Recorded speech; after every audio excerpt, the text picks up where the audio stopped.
if you walk into a room and you have this dope ass painting, and somebody on the opposite end rocks into the room and they have a case full of $1 million, more people are going to turn their head to the $1 million suitcase. This could be like a dope ass art installation to where somebody literally just goes and makes the exchange, and they walk away from each other. Like that. I can see your mind working. That I am doing it so bad, but that is culture right there.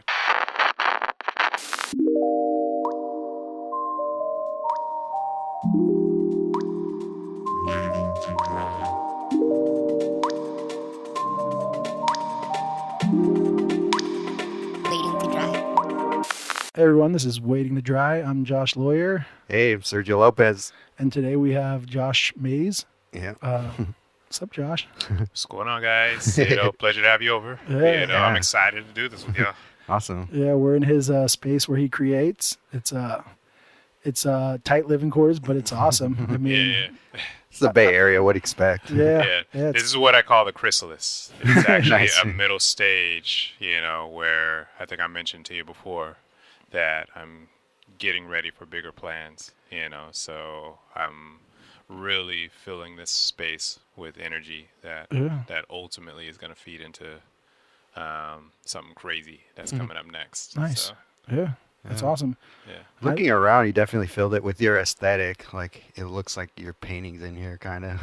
Yeah. It's very messy. I've gotten cleaner over the years, I should say.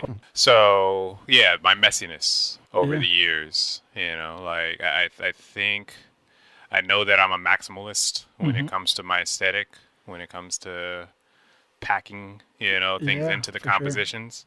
Sure. And over the years, my apartments have looked the same. And that's awesome. I know that in order to maintain a certain effectiveness, there does need to, I need to control the messiness a bit, right? Yeah. So I have a pile-based organization system that you could probably see.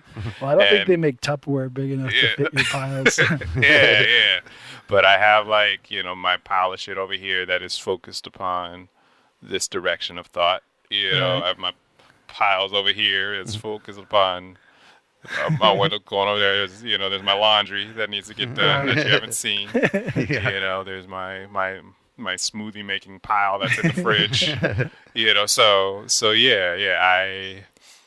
I've definitely become less judgmental, of my ways of organizing, and I know to keep certain areas of my life, really clean, or clear, I should say, so that the avenues between the piles can be effectively accessed, for the sake of, because back in the day, you used to open a door and you couldn't really push against a pile of shit. And I would collect magazines like crazy. Really? I still love magazines, but I'd have a place back in Philly. My apartments, were piled with magazines, piled with flyers from parties, piled with, I liked buying shoes. They'd be piled with shoes. And then I would just throw drawings and paintings by the hundreds in with that shit. And yet to be made, I would find shit in the streets that I'm I'm making a painting out of that. So bring it into the apartment, right? Put it behind a door or put it right there on the kitchen table. And so I'm actually kind of proud of myself. That's awesome. With the way this place looks and feels, and the way I've organized myself. You're not on the hoarders show yet. Nah, I'm trying to keep myself off there. I don't want it to look like a storage space in here. Right. Even though certain areas are a storage space. But right. I mean, for the most part, every pile I see though is you can understand serves a purpose. You're like, oh, I get that pile. Yeah, exactly. Yeah. It's not like you're over here just with a million newspapers from forever, and you're just what are you gonna do? That you're I might need it someday. It's not like that. It's like, oh, art supplies. Yeah, art. exactly. Yeah. As an artist, it's probably not the worst thing in the world to have piles of art supplies around. No. Yes. Yeah. No, it's easy for me to just reach in there Right. and something can make lines here. Yeah. Right. I don't have to even look. I know that I can pull this and then go to this pile of papers Yeah. and combine like this, and it'll flow. You Yeah. know. So That's cool. So yeah. I wonder what the weirdest thing you've ever grabbed. You're like, that'll work. I try to. Yeah, I guess I try to. I keep guess it you not could grab terribly one of too- those candles, I could. and you you know. technically could probably make some artwork from it. Yeah, I've never pushed myself in that direction with candles. Yeah. You know, I've seen.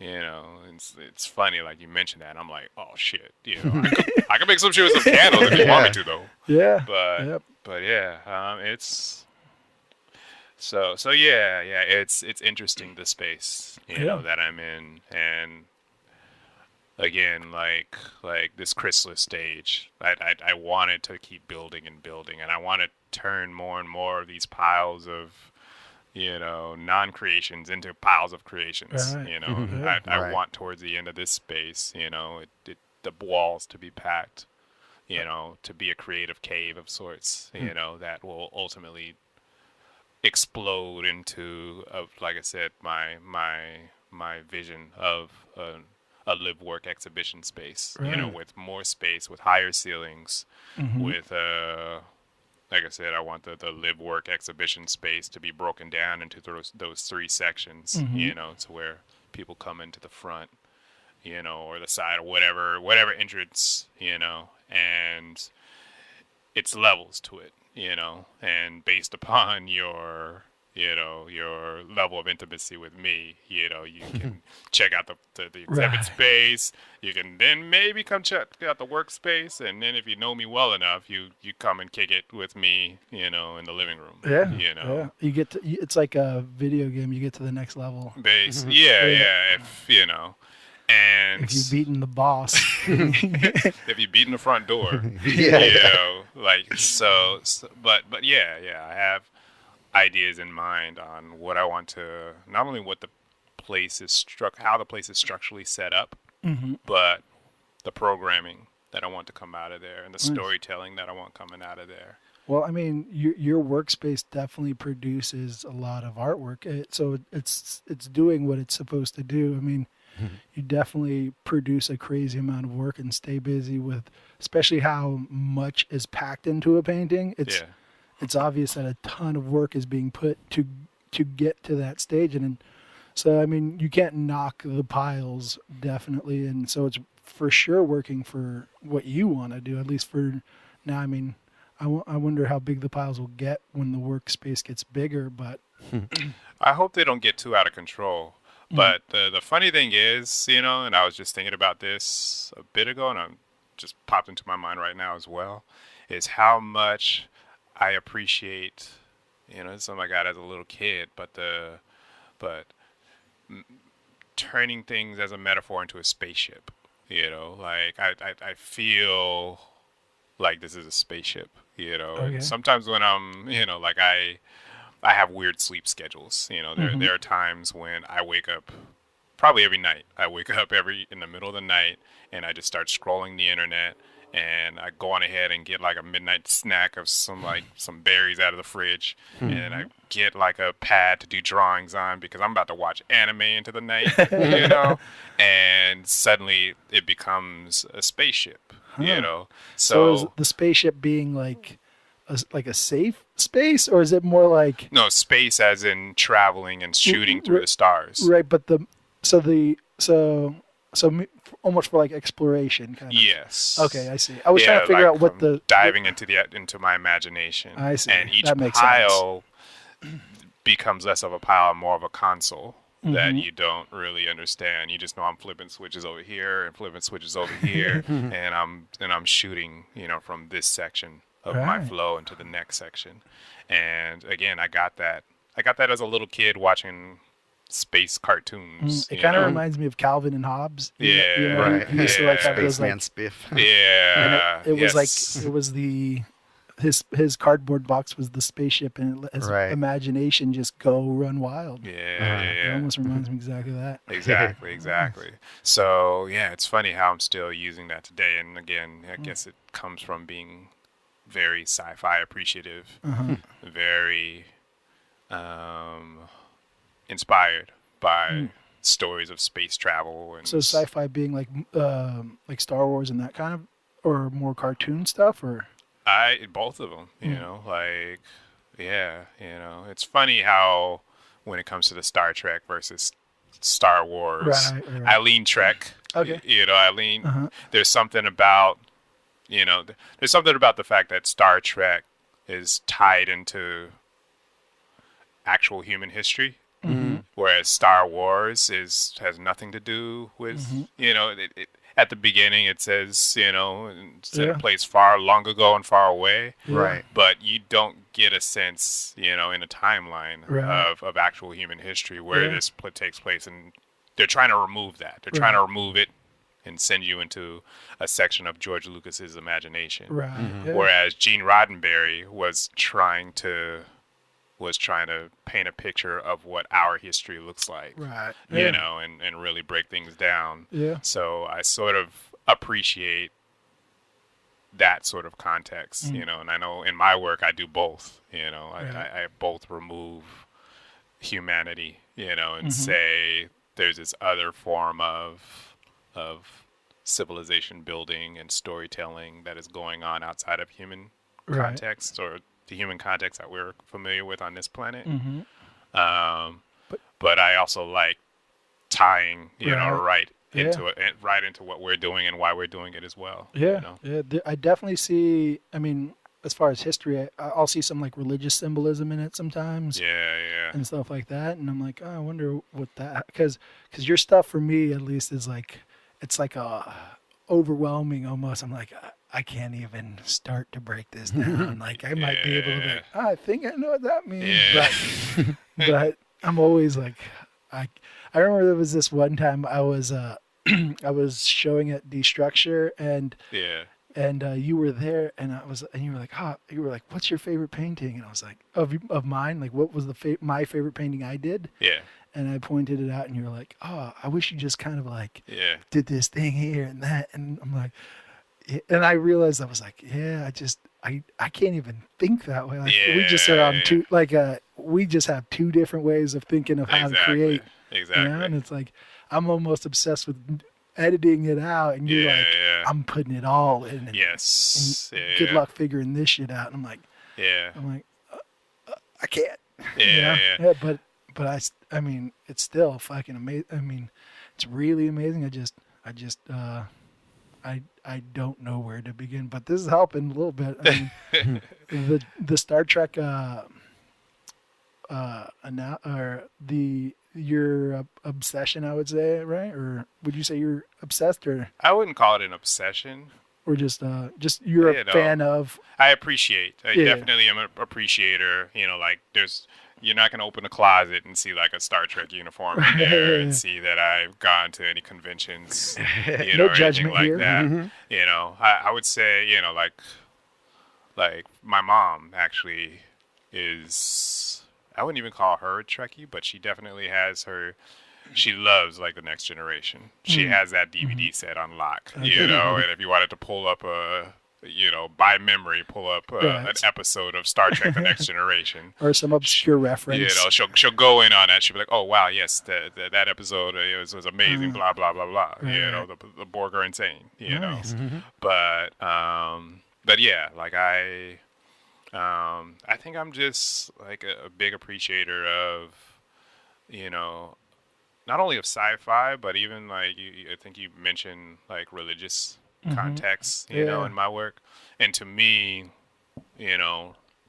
religion, like the Hindu Krishna god, I think, all of that, like to me, all religion is just the earliest forms of scientific theory. I think so. On what the universe is made of. Yeah, trying to explain the world. Exactly. Yeah. Those were people who were like, you know what?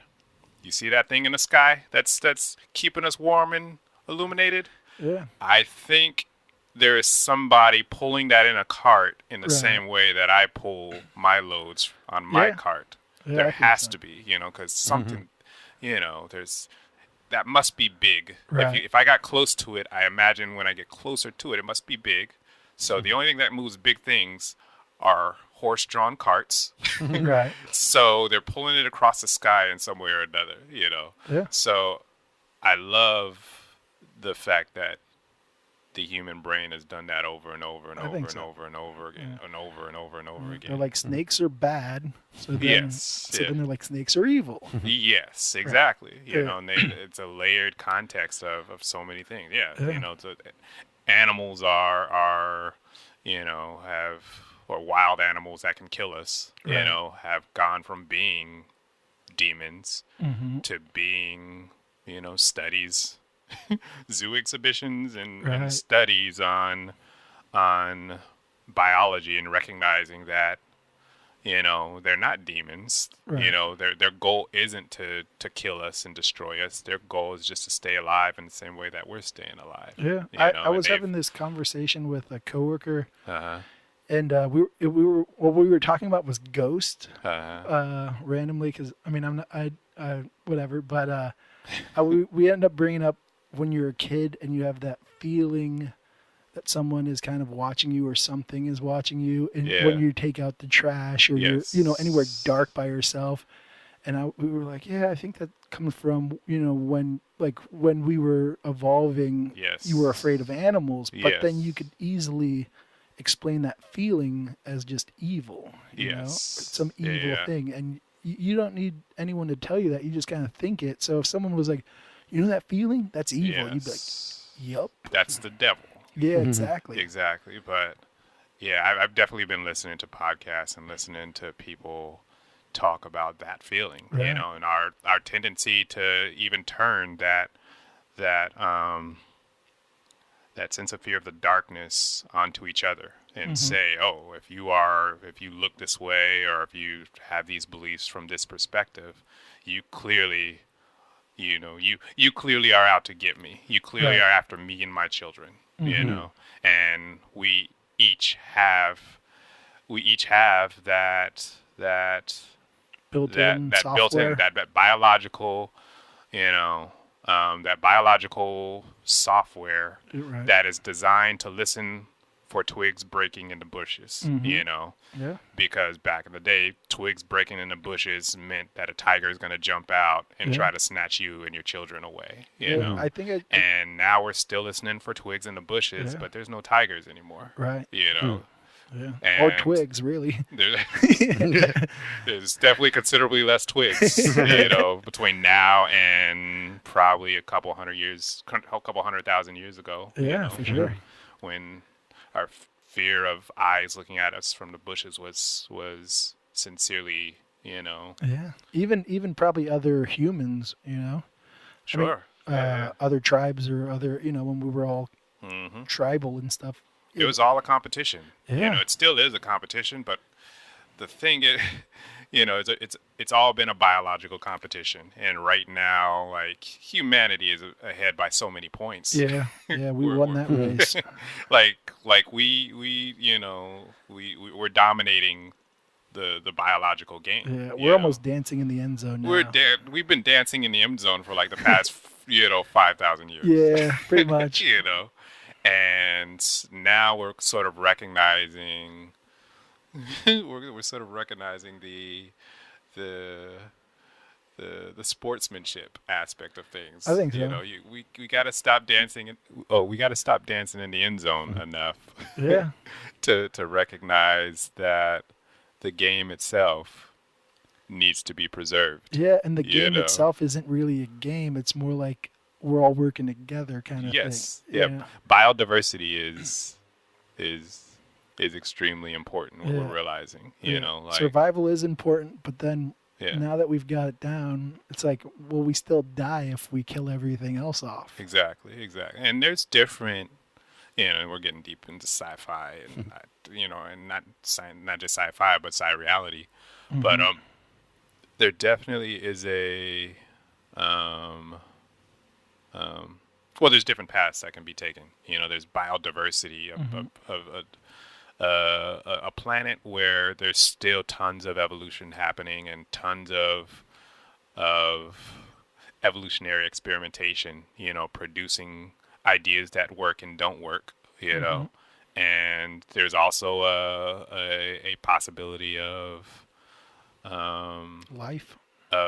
Well, I mean, it's all life, but Right. I was saying consciousness, maybe. Consciousness seems to always going to be there. Well, I guess what I'm trying to say is there's an option away from biodiversity where we become a mostly human based planet, planetary construct, and we just have a few support species, I see. to feed us and to engage our needs, Right. Right. We could just have chicken and cows. Exactly. and whatever plants that need to produce oxygen or whatever systems that we create, So I don't think it's going to be one way or the other in terms of what the future is going to be made of. It's definitely going to be shades of gray, when it comes to both of those ideas. But I mean, and an asteroid can just take us out the game real fast. yes. So, yeah.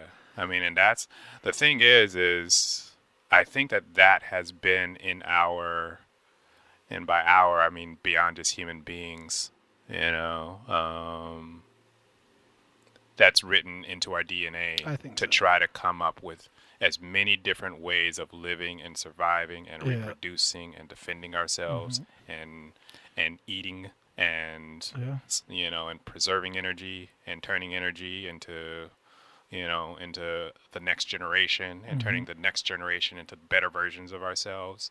Like that to me is the magic of evolution, and evolution is sort of like the main. Evolution is us constantly thinking that an asteroid is going to take us out. Yeah. That the universe, there are billions of things that could happen to wipe away,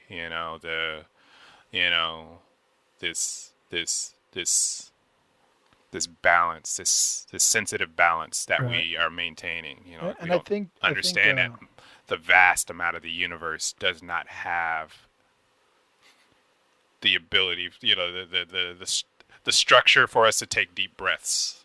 Most of the universe is not set up for us to do that. Most of the universe isn't set up with the same gravitational pull. Right.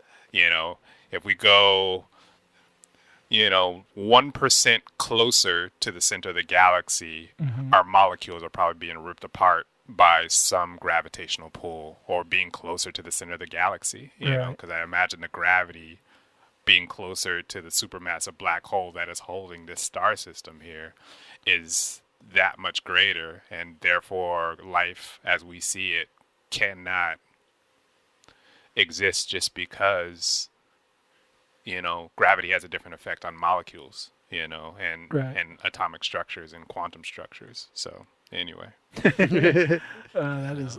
We just went on a tangent. That was awesome. No, I loved it. I remember one of the things I thought about before we started recording was, I was thinking, like, I wonder if Josh gets annoyed when someone says, "Oh, your art's like super trippy," and we just went on this like a weird tangent. It's like I could see that same person being like, "That was so trippy."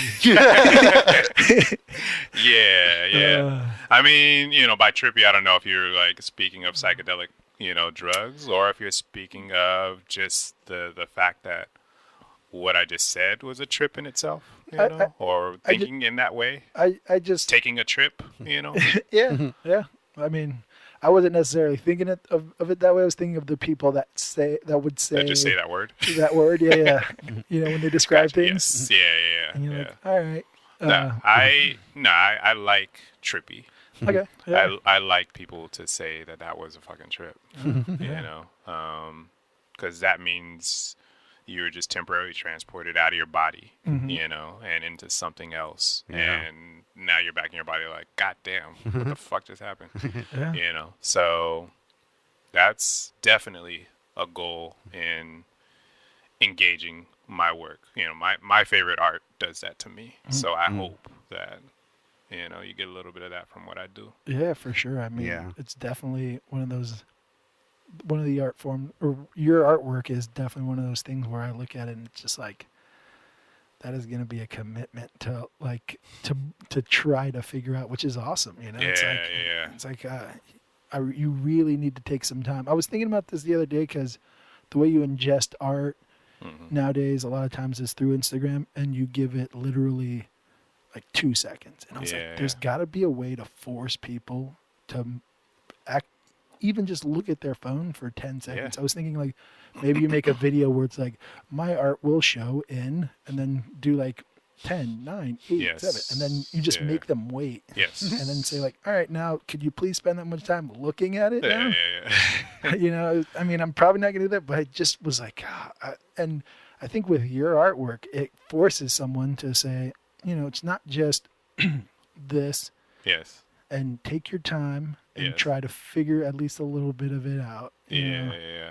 And that's really awesome. It's definitely one of the things that hopefully I wish they could tell you how engaged your audience is on social media and things, so you can kind of get a idea of how that works. Yeah. But I don't know. It is what it is. I don't know if you have any thoughts on that. Insight in terms of just people ingesting artwork, or your artwork, and how much time. Yeah. No, I again, like, my favorite artwork, and my favorite artwork, you can get lost in a piece for like between 5 and 15 minutes and look at a section of it and just be caught up in it. And then you could come back the next day and realize that there's a whole different section that you neglected because you're caught up in this section right here, Yeah. So is that technique driven, or is that just like the imagery on it, or is it a combination? It's a combination of both. Yeah, it's technique. Like even thinking of graphic design. Like I was a graphic designer. I could definitely see some elements in your art that probably come off from the graphic design world. Yeah, there's considerations of hierarchy. If I'm putting tons of elements in, I do have to say, all right, what are the dominant elements? And create hierarchy. This is the number one thing I want people to see. Number 2, number 3. And I usually try to decide the 1, 2, 3. Everything else can fight for itself. When it comes to, but really, because I notice, I guess anybody else who's feeding into this genre of maximalism, or creating in the same way, I've seen other people's work and they're not thinking about hierarchy as much. They do sort of think that, like me and anybody else who has this style, we are literally just throwing everything in plus the kitchen sink, And yes, that is true, but they're also, especially with painting, there's a stage of throwing everything into the composition and making everything happen, and just not having too much thought process, feed into what is into that. But then I take a look at all the mess that I've created, and I start saying, what is number 1, number 2, number 3? And sometimes I have to take something out that I just spent 3 hours building on, and take this out, and say, all right, yes, this figure, this face is really what I want to dominate, or this environment, this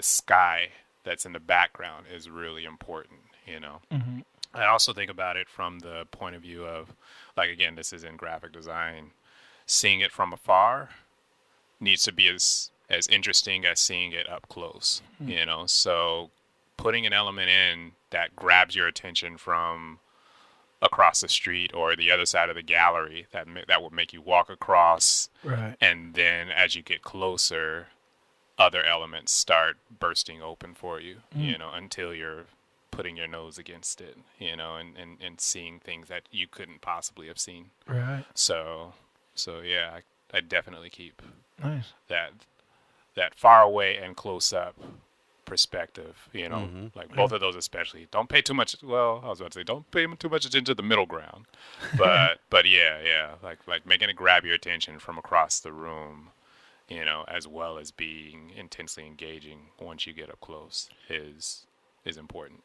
Is the reason? So you have this like this I forgot how you worded it, but pretty much the priority being 1, 2, 3, right? Hierarchy, yeah. Yeah, hierarchy. There you go. And then so then you have all this.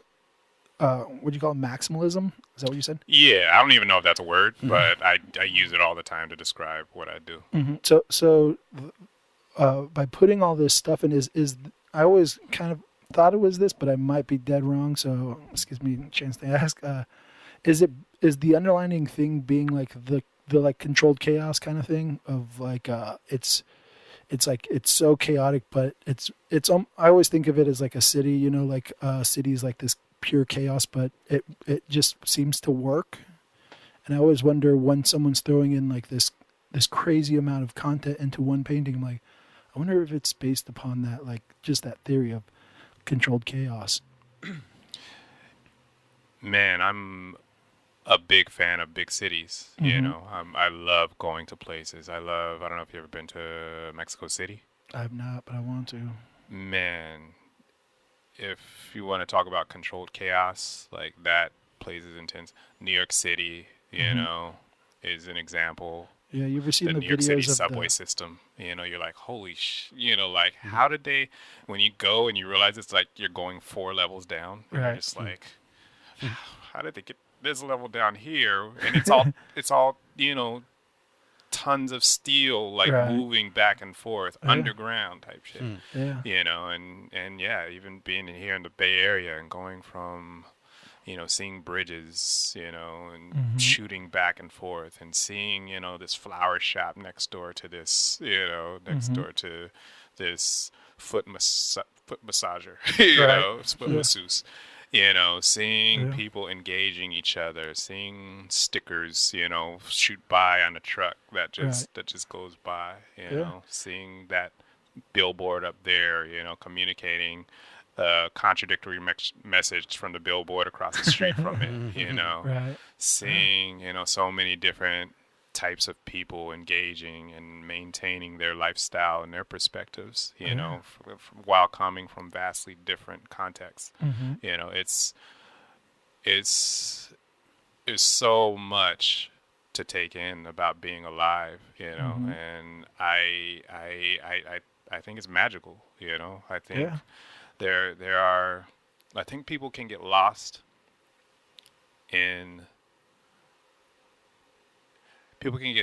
the disorder and think that there's some sort of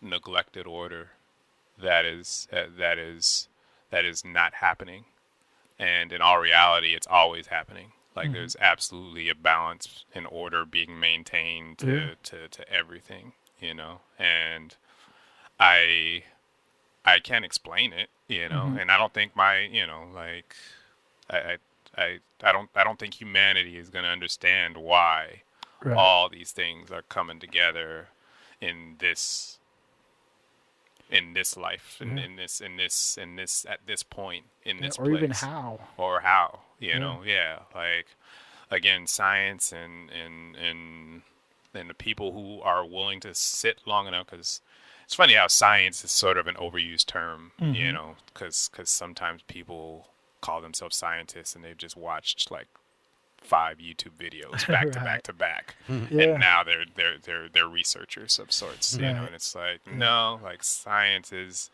literally, for one, trying to prove yourself wrong all the time. It's a theory, It's theories. It's making theories and then sitting there for a long ass time, looking at other people's. It's a method. It's a method, you know, looking at other people's notes, you know, who sat there for long ass times looking at shit, you know, looking at the same thing over and over again and documenting it and waiting for that thing that proves a theory wrong, you know.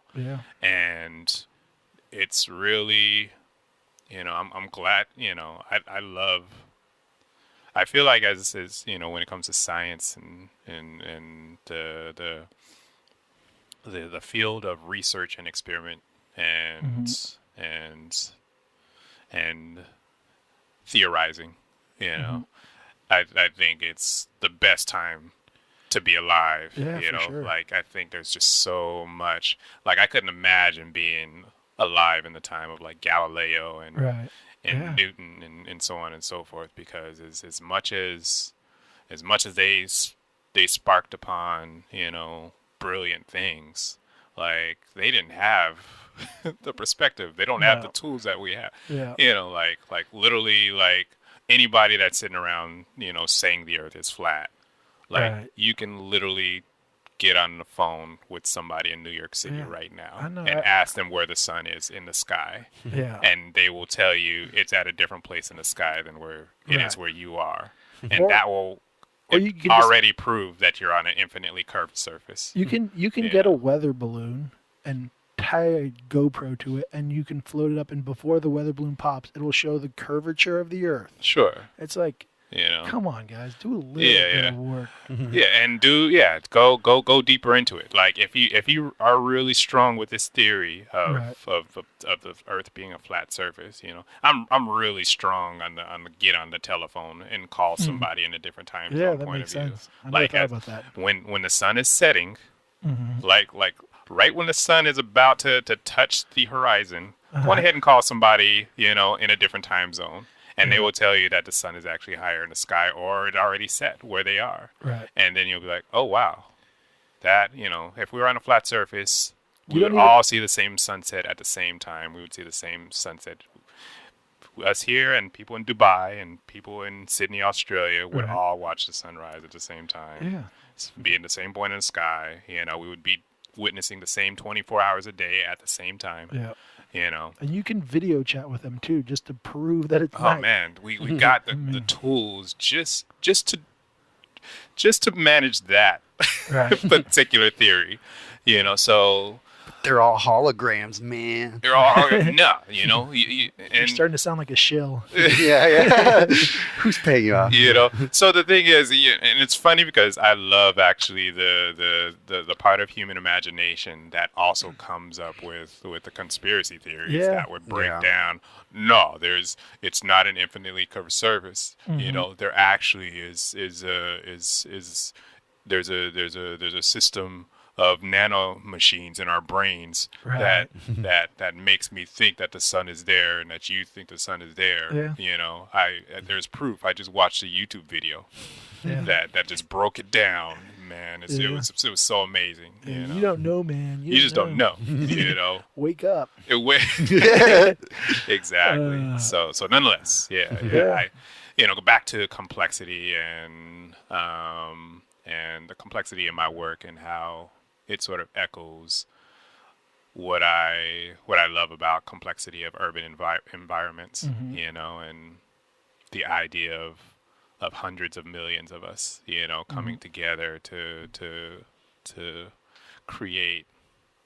Well, I guess hundreds of millions of us is a country, this country, but millions of us, living side by side and managing city systems and creating art within that system and creating language and interaction and and then getting on a plane and going and seeing people in a different place in space doing the same but doing it totally different. It's just like, holy shit, this is awesome. I mean, someone just shot a car into space recently. Man, that's the illest shit ever. I know. Baller. Yeah. I mean, there's that, like before that, like I thought that was fucking dope. Right. But before that was, I think, probably 2016 when they shot the spacecraft onto the comet. I don't even know about that. In 2016, there was a comet. What is the name of the spacecraft and the lander? Yeah. And when they were talking about that, they were just, I just remember coming up. They're like, yeah, we shot this spacecraft into space 10 years ago in order to shoot and connect with this comet and then the spacecraft then shoots a lander onto the comet, like a washing machine sized lander that then landed onto the comet. It bounced around and it actually landed on like an area that was shaded. So its solar panels like went dead. Right. It went dead because it wasn't getting power for a little bit. But yeah, the idea that we shot something into space, it connected and then landed onto a comet, and now it's still on that comet. Yeah. Like that comet's going to go away and it's going to be gone for a few hundred years, or I don't know how long it's going to be gone, but it's going to come back and it's still going to have that spacecraft lander on it. Yeah. Hopefully it's some sun on the way back. Yeah. The funny thing is like they landed it on there, and it went out of commission for a little bit. So they were cheering that they got it there and that it landed on there, and then it went quiet for a while, and then like a couple months later, it actually sent a message because it orbited, or not orbited, it revolved in a way to where it got sunlight and got power, and awesome. it tweeted, and it actually communicated that, hey, is anybody out there? I'm here.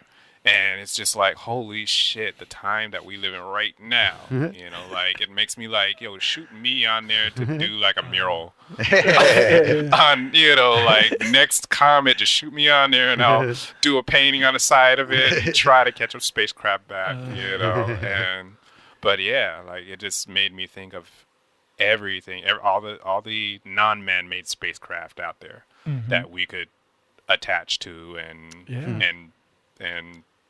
and geoform and and build an outpost or build, that's one thing about the trip to Mars that bugs me. I'm like, why is this fascination with going all the way to Mars? That's so, like, why don't we build a city on the moon first? Like let's build a city on the moon and then build outposts between here and Mars, so it's not a six. Well, once we land on the moon.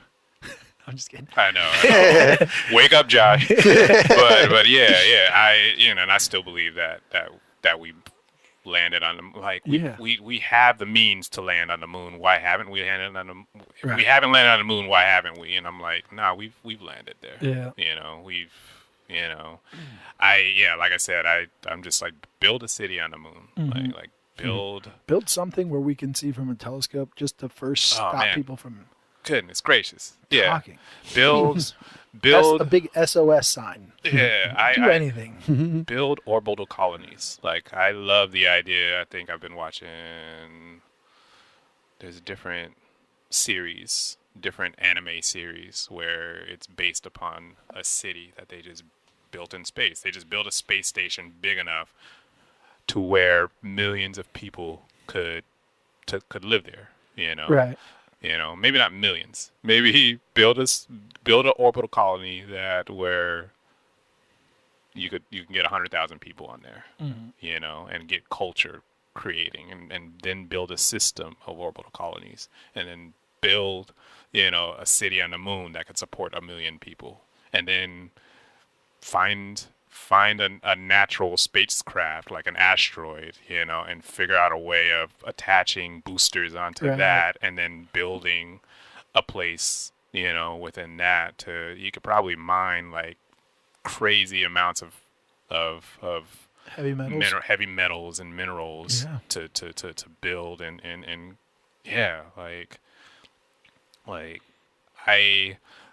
to me the Martian plan is just, it's going too far, too fast. It to me it is like playing football and every play is a Hail Mary. Right. It's like, why don't we focus upon like getting 5 and 10 yards at a time? I think humans are like that though, right?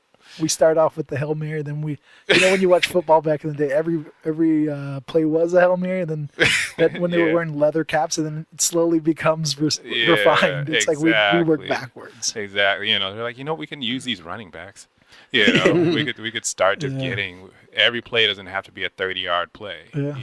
So I I'm excited about those 10-yard plays or those 7-10-yard plays. You know, like let's.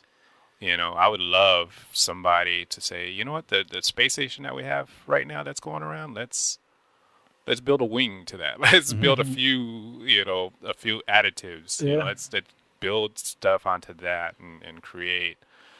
You know, I think probably one of their reasonings behind like the Mars stuff is they probably feel like they need to spark, like you're so into it without having the Hail Mary.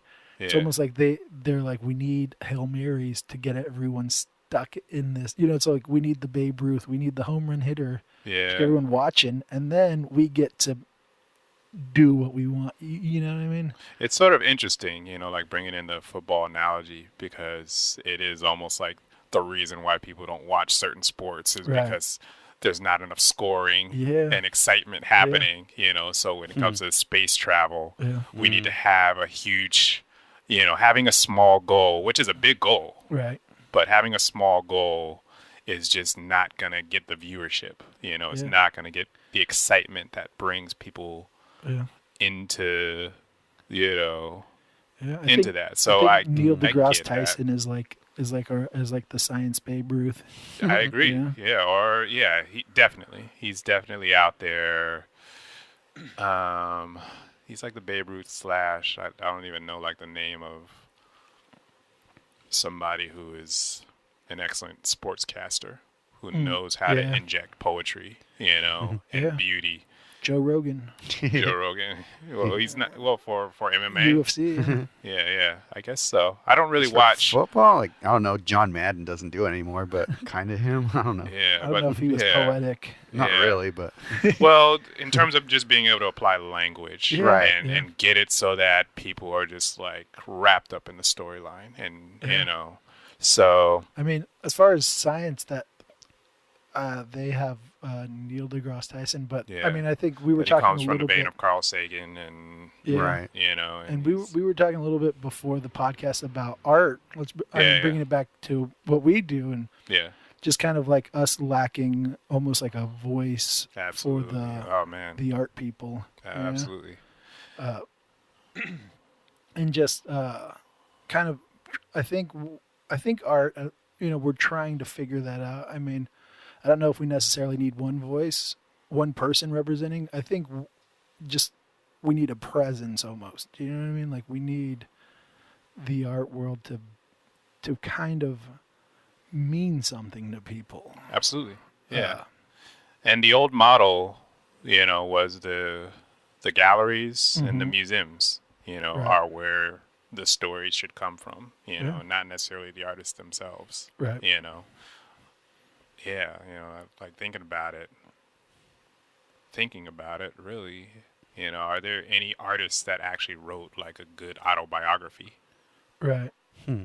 Or how many people have read that biography on top of that, you know? Like I mean there's definitely been biographies on artists. Like I'm talking about an autobiography. Oh, yeah. Have any artists written an autobiography? Is there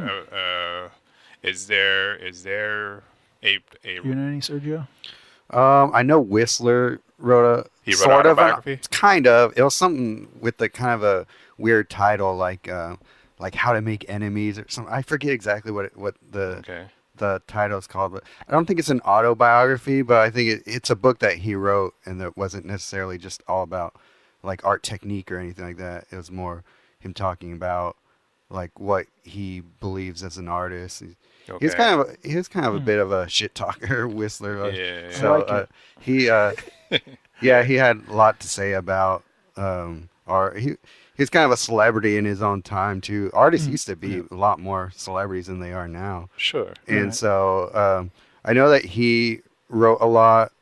I think just artists just don't write a lot anymore at all in general. Yeah. Yes. Yeah. And I think that artists are sort of dissuaded, and we have a stigma that we're applying to ourselves, you know, and beyond just a stigma, but a sense of virtue that is applied to neglecting telling our own stories from our own mouths, you know, and our own perspectives, you know. Yeah, I think you were talking before the podcast started about how like artists tend to go like, oh, I want the art to speak for itself, and can't really get away with that anymore so much. Yes, exactly. Yeah. And again, like the art never spoke for itself before. Yeah, that's what you're saying. As much as we want to think, oh yeah, the masters of before, there was a point in time, like there always have been people that saw the value in what was being created and had a cha-ching moment, and therefore, went to seek out, the value exchange with the art, and to make that cha-ching, manifest. Right. So, yeah, I always bring up the Medici family. I don't know if everybody is here with the Medicis. I'm not super. Were they the ones that like? They basically funded the Florentine Renaissance that ultimately led to the creations of Leonardo, da Vinci, to Botticelli, to Michelangelo, to Galileo's research. The Medicis were power grabbers, and their technique on grabbing power was through arts and culture, was through funding the geniuses, the creators of the time, and turning Florence into the culture capital of the world. Like they were focused upon the best paintings happening here, the best architecture happening here, the best science happening here, and they they created these great men. And yes, they created these great stories. Exactly. That were just of the time. And are still talked about to this day. And they effectively, achieved a lot of power just by funding the latest advancements in human vision of the time, and that's another reason why I feel like the Bay Area is the dopest place in the world to be right now. Yeah. I feel like the highest points of human vision right now are coming out of here, whether you're talking about the art that's coming out of this area, you're talking about the tech industry, that's coming out of here and changing people's lives every year with a new product, It's one of those weird things where we don't even really need a central place to create anymore with the internet. But for some weird reason, the Bay Area is this hub for great minds to gather. And I always wonder why that is, why in the time of the internet where you can work from home and still create, why everyone comes to this area to create and to think. And it's like, I think it is kind of what you're saying, where it's it's like a Renaissance era of thinking and of creating in this new way. I think the influx is starting to slow down though at the same time, because the internet is one of the products that came out of this area is becoming so effective that now tech industries are popping up in different areas. There's a tech industry booming out of like North Carolina right now, and in actually different places down south. I heard in Houston, in Houston. I don't know, but I keep reading online and finding out about a new tech industry that is just popping out of, interestingly enough, different places down south.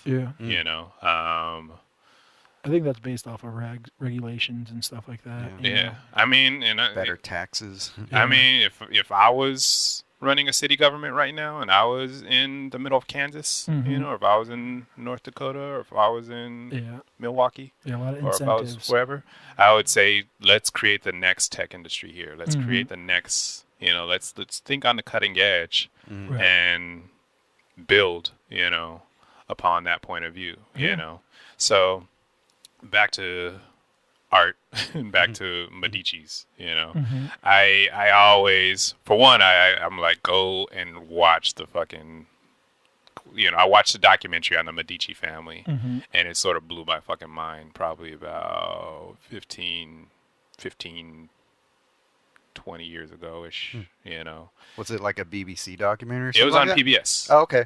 You know, there probably has been one produced by the BBC. I feel like there's been a few documentaries based upon it, but to me, it just broke down you know, like if you talk to me long enough, which it sounds like we're planning on doing that, I have a yin yang circle in my mind that is, there used to be vision and money, you know, like vision always follows money, and then money feeds back into vision, and there's just always this cycle. I turn it into vision and value because I notice, you know, people have a stigma of talking about money. You know, money's just a thing. You know, calm down. But I also think like putting it as value. You know, there's or even survival. You know, that's what money is. It's the way you survive. You know, to me, money is just an expression of value. You know, money is just an assessment of how much this can be exchanged for. You know, how much is this actually worth? And artists are very much afraid, you know, of coming to terms and finding out that this isn't as much as it isn't valued in actuality to the market as much as it is in their own mind. You know, so and that's reasonable. There are children, you know, but if you want to be a professional at doing this and you want to make a beyond just a habit, you know, you want to make a movement on creating these things, creating these expressions, and then making fair value exchanges for those expressions.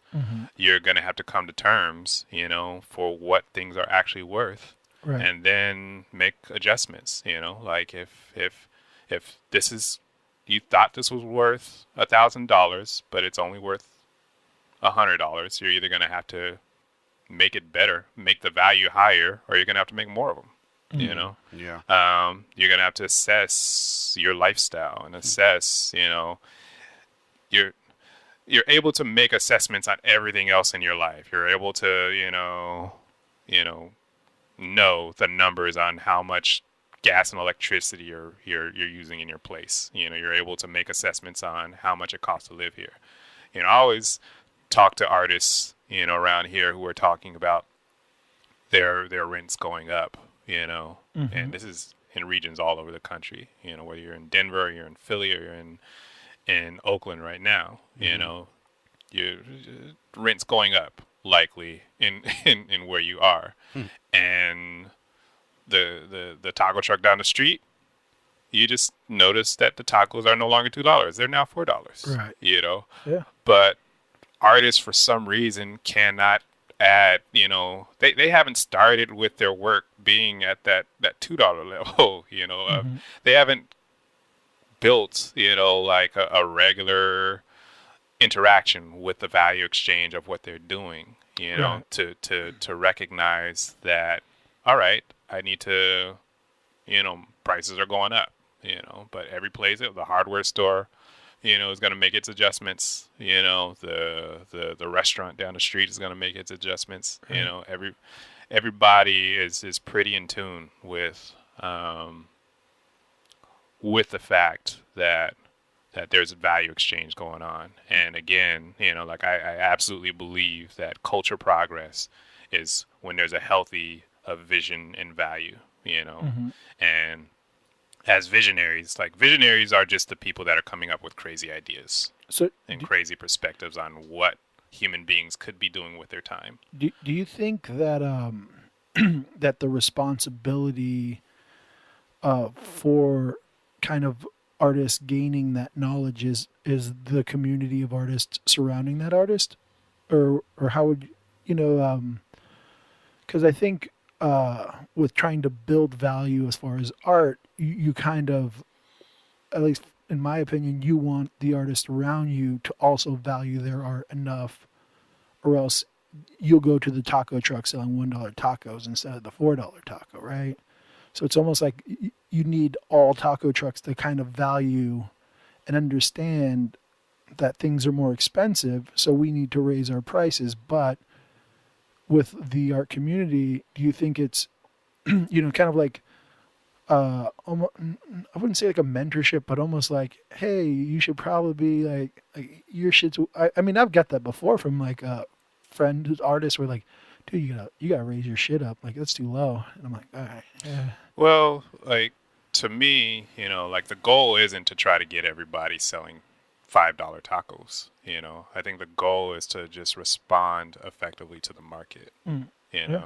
And not to victimize ourselves, and to not, like if somebody's killing it, if somebody's selling dollar tacos and they can pay rent, and they're killing the game, with what they're doing, Right. then, give them props, and then take a look at what they're doing, Right. and it may not be what you want to do. You may look at their tacos and you're just putting cut up hot dogs and tortillas and selling them to people, and for some reason people think that's delicious. I don't want to sell that. I would prefer to go in this direction with it. And again, like it's all about, taking a look at, I think anybody, when you ask about the responsibility when it comes to educating people, on this sort, I think anybody that's sincerely interested in cultural progression, needs to be interested in this sort of educating and learning this information, passing on this information. Like there's a part of me when it comes to this conversation that wants to uplift everybody, and I want everybody to realize that everybody I know of who is talented could be a millionaire, if they let go of their egotistical point of view a little bit, and just looked at what's going on out there, and responded effectively, and didn't try to, didn't see, I was about to say not see it as competitive, but it is competitive. Not see the competition as an assessment of your personal perspective. Right. They're not your enemy. They're exactly. It's like I remember somebody mentioning their view on it is it's not like a sprint. It's like a marathon, and we literally can run alongside each other, pass each other water, run alongside each other. Try to get ahead of the pack every now and then, fall behind every now and then, but just the goal is to get everybody across the finish line and get ready for the next race. Yeah, we just talked about it in the last episode about like a rising tide lifting all boats, and that's kind of the same thing you're talking about. Yeah, like getting everybody building boats. Like that tide is gonna come in. And we're at a point right now to where the market is actually. The market is in a good place, a very good place. Yeah. But there's signs that there's going to be another crash. Yeah. It's already began. I guess last week or within the past couple of weeks, there was a big stock market crash that people were like, "Holy shit!" And a bunch of people, started selling.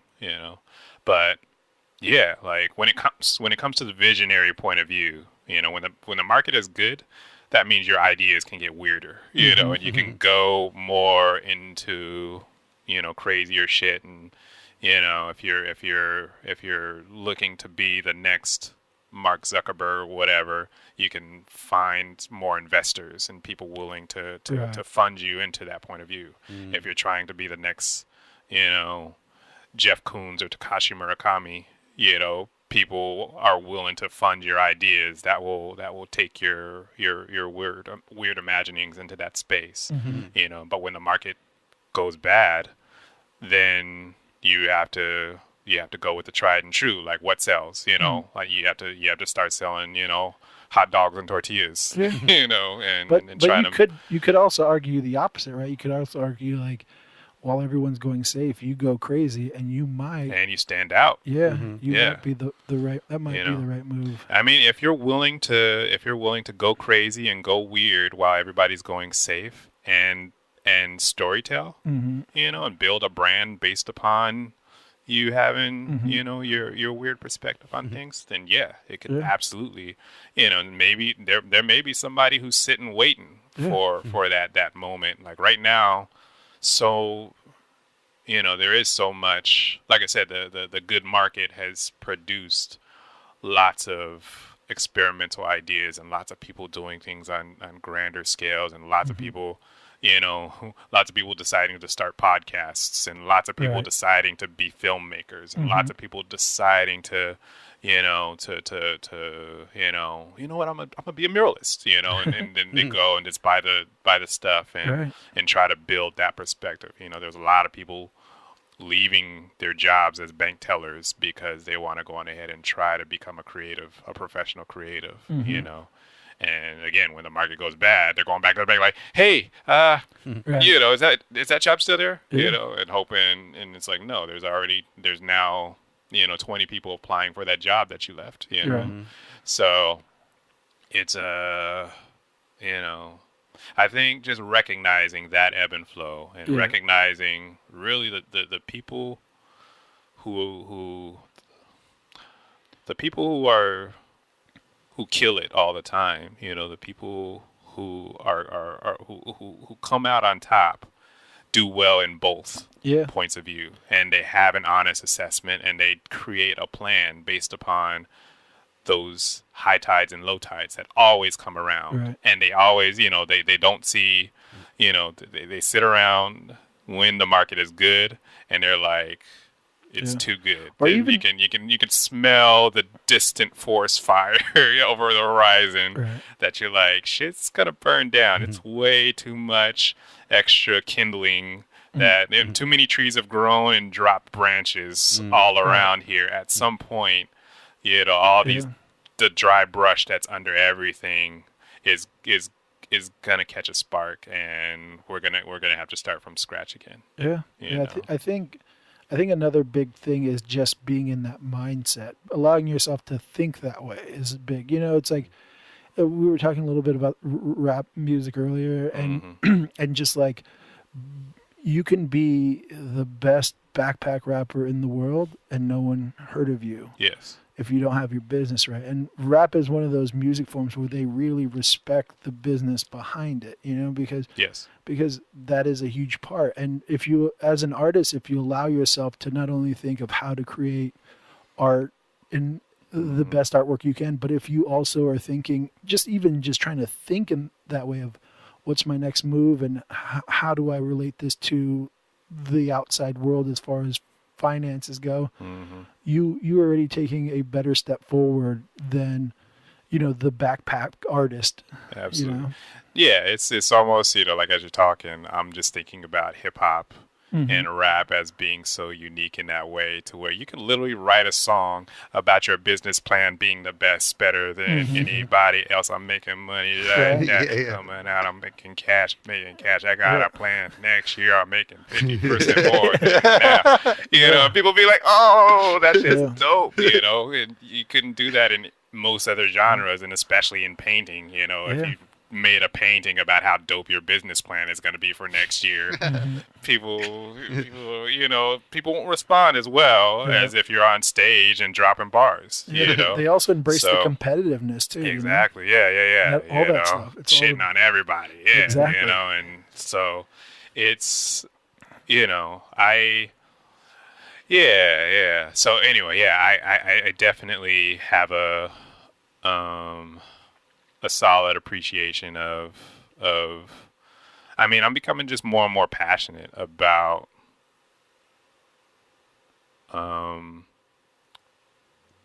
what I'm recognizing it's taken for all the art movements that I admire to be. It is not just that Miles Davis was just really good at playing the trumpet and really creative about it. There was definitely a thought process, that really was hyper considerate about his packaging, hyper considerate about, as much as Miles Davis, who's one of my favorite creatives, was very playing with his back to the audience. He was just going off, like he didn't, he dropped an album, and then the next year after that, he was not playing any cuts from that album. He's playing his new shit all the time. And he marketed himself as that. People love that shit about him. People love that he was, he's paying attention to the new shit and inspiring new people, and I think that's a big part too, is just being able to, you have like a lot of the art movements I really look up to, they somehow tapped into their time. They weren't looking back and thinking like, oh, like let me like do it like they did. They were very like, this is us now. We like, you might respect the past, but I'm not gonna fucking copy them. I'm gonna do my own thing. And I think with like social media and stuff, I really think artwork is kind of we're almost I talked about this last podcast where we almost embrace this competitiveness, not necessarily like we're vocal about it, but you see artists and they're working hard and it pushes you like, I need to push hard. I need to work hard. Yeah. And I think it's building this crazy environment where all these artists are just growing and creating amazing artwork. And you're like, this is awesome. Like this is great. Yeah. No. And I'm, I'm listening to different podcasts and different. How dare you? Paying a different. When are you gonna get to listen to ours? I know. Yeah, I need that link. Pass it along. But like I said, I saw you from afar, and I love that I know peeps who are seeing the same. You're seeing the same signs of these words that we're saying right now, and how important they are. I'm sure that during the past, I feel like every time that I've seen you, it's been in a gallery, exhibition, opening scenario. I don't think I've seen you outside of that at all. No. So we eventually, at some point, I've known you for 10 years. Yeah, I just saw and it's painting. all been in gallery. Yeah, we have this meeting up at gallery opening, pattern that we're doing. Yeah, and I'm sure we have a conversation about art and business that has evolved over the years, Yeah, for sure. And the more, it's just dope that you've recognized, that the conversation that we were having is important enough to go on ahead and record it, to create a document and to broadcast it simultaneously. So I'm glad y'all went ahead and jumped forward on that. We actually, when John Wentz at all? No, not by name. But he I was trying to convince him to start a podcast only because I was like, oh, we need like a real podcast I really want to listen to, and he's so I really like what he has to say. So I was trying to convince him, and then me and Sergio got drunk one day, and then we kind of convinced ourselves to do it. Awesome. Yeah. But I was not planning on this at all. Oh, dope. It just happened, but I really wanted it to happen. I just didn't want to be the guy to raise his hand and say like, I'll do it. Yeah. I mean, it's the brave few of us that just step up and say, like, the thing is if you don't do it, somebody's going to do it. Yeah. Like the information itself is that important. Yeah. And not only that, but you kind of, a lot of times you'll talk yourself out of it. You know what I mean? You'll say like, but when you kind of allow yourself to take the shot to do, then you really realize that's just kind of what successful people are. They're just the person that they say like, I'm just going to do it. I don't care. And then they try and they might fail, but then they go, all right, well, I'll try this now. Yeah. And they keep trying until something sticks. And that's the thing is like both of those voices that are in our head, the voice that presents ideas and then says, let's do it. Right. And the voice that's always talking you out of shit. They both get practiced, and it's good to recognize that and avoid talking yourself out of shit. Right. Like be always on the edge of the next idea that you're saying yes to all the time and keep going, and, cause there's sometimes people in your life who maintain the voice of always talking you out of shit, who love and care about you, and they're like, why are you doing that? Why are you spending money on this equipment? They're called moms. They're called moms. Yes. I would say 80% of us know exactly what, as I was describing that, they were like, yeah, it's my mom. Yeah. Because it's my mom too. Like, but yeah, sometimes it is somebody who's close to you who loves and cares for you and just wants you to be in a warm place and fed. Yeah. And that's pretty much what helps them go to bed at night. Yeah. And you're like, I can't create my lifestyle and existence based upon you going to bed sound, and sleeping soundly. Like I need to go on ahead based upon something that's unexplainable within me, and I guess that's desire, and that's desire with creative enhancements attached to it. The desire to I don't know, to speak your honest truth in this very short amount of time that we have of existing. Yeah, art is one of those weird things, where when we look and we think, we talked about how you feel someone looking behind your back, and you can track that back to, the beast of the time. But when you go, why do I have this urge to create? It's so difficult, at least for me, to kind of put that into words, or even look back in my history. Even when you do look at like the cave paintings and all that, you're like, why do we have this urge? It's not because of a beast. It is this weird thing. I think it is based upon like just consciousness and this urge, to, I don't know exactly what, but because you were just kind of touching on that, and you were like, this idea too, and I kind of felt exactly what you meant. I'm like, yeah, that's right. Like you like, I don't even know, just speak your truth or whatever it is. But it is that, like, why do you create? And you go and you look back, and it's always happened. Yes. But why? Exactly. It is this great question that I don't even know if it needs an answer. I mean, it's an intriguing question. And just as I was talking before about how we're connected to all life and our desire to just stay alive, and to become, creative on how, we manage life-sustaining systems, where it's also uniquely human to, like there aren't, giraffes randomly doing drawings. Actually, there is this elephant. Have you seen that painting elephant?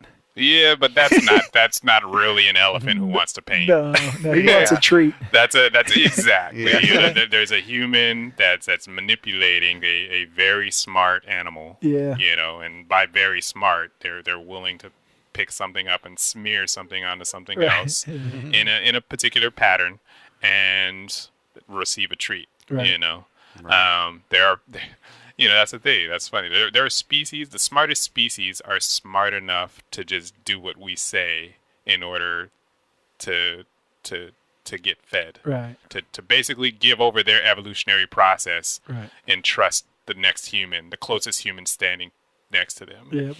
But you ever hear about like the animals using tools? And I'm like, oh man, I wonder. Oh, I mean, there's crows out there. Using a stick to manage it. Or using our cars to crack open their walnuts. I see it all the time. They get in the car and start it up. Drive a little walnut. They'll like stand. They'll drop a walnut in front of you, and you'll like and then if you don't run it over, I'll look in my rear view and they'll grab it and then pick it back up and then move it, make adjustments. They're doing. I don't know if it's science, it is more like they're, maybe the first one that did it was a scientific experiment, right. And it succeeded when it was cracked open. Right. I actually literally was sitting in Philly and I watched a blackbird, it found like a chicken wing that had been eaten away at, and it picked it up and it dropped it in the street. For marrow? For the cars to drive over it. Oh, wow. And it went down and picked away at it. I was like, that shit's crazy, so I believe, if human beings were suddenly, it's also out of here. It's a cannibal as well. Sure. I mean, how dare that bird? I mean, it's, like chicken in the, there's enough difference, but at the same time, there's, I do believe that if humans were suddenly, we disappeared, then there'd be other species that would go on ahead and start developing consciousness, developing the intuitions that we have, start developing technology, and basically take over to where we are. Start looking at the skies and looking at the stars and looking at different frontiers in the same way that we did at the cusp of becoming, creative in the way that we are. I think so. So have you seen that orangutan that like spearfishes or something like that? No, I haven't seen that. Yeah, no, I haven't seen it. There's like pictures of it, and it's got a thing, and it's just standing over a river. Yeah, and it spearfishes. And it's like, wow. So, and again, it's it's not too surprising to see that. I think if anything, it's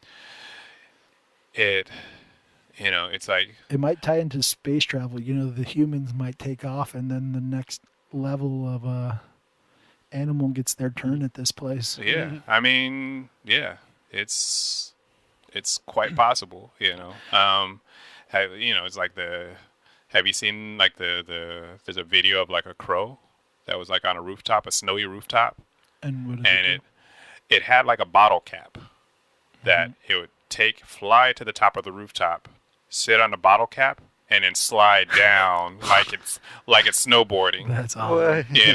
And then it would get to the bottom and carry it, fly back to the top, and just do it over and over again. Wow. There's like a video of it doing that, and that again, like that's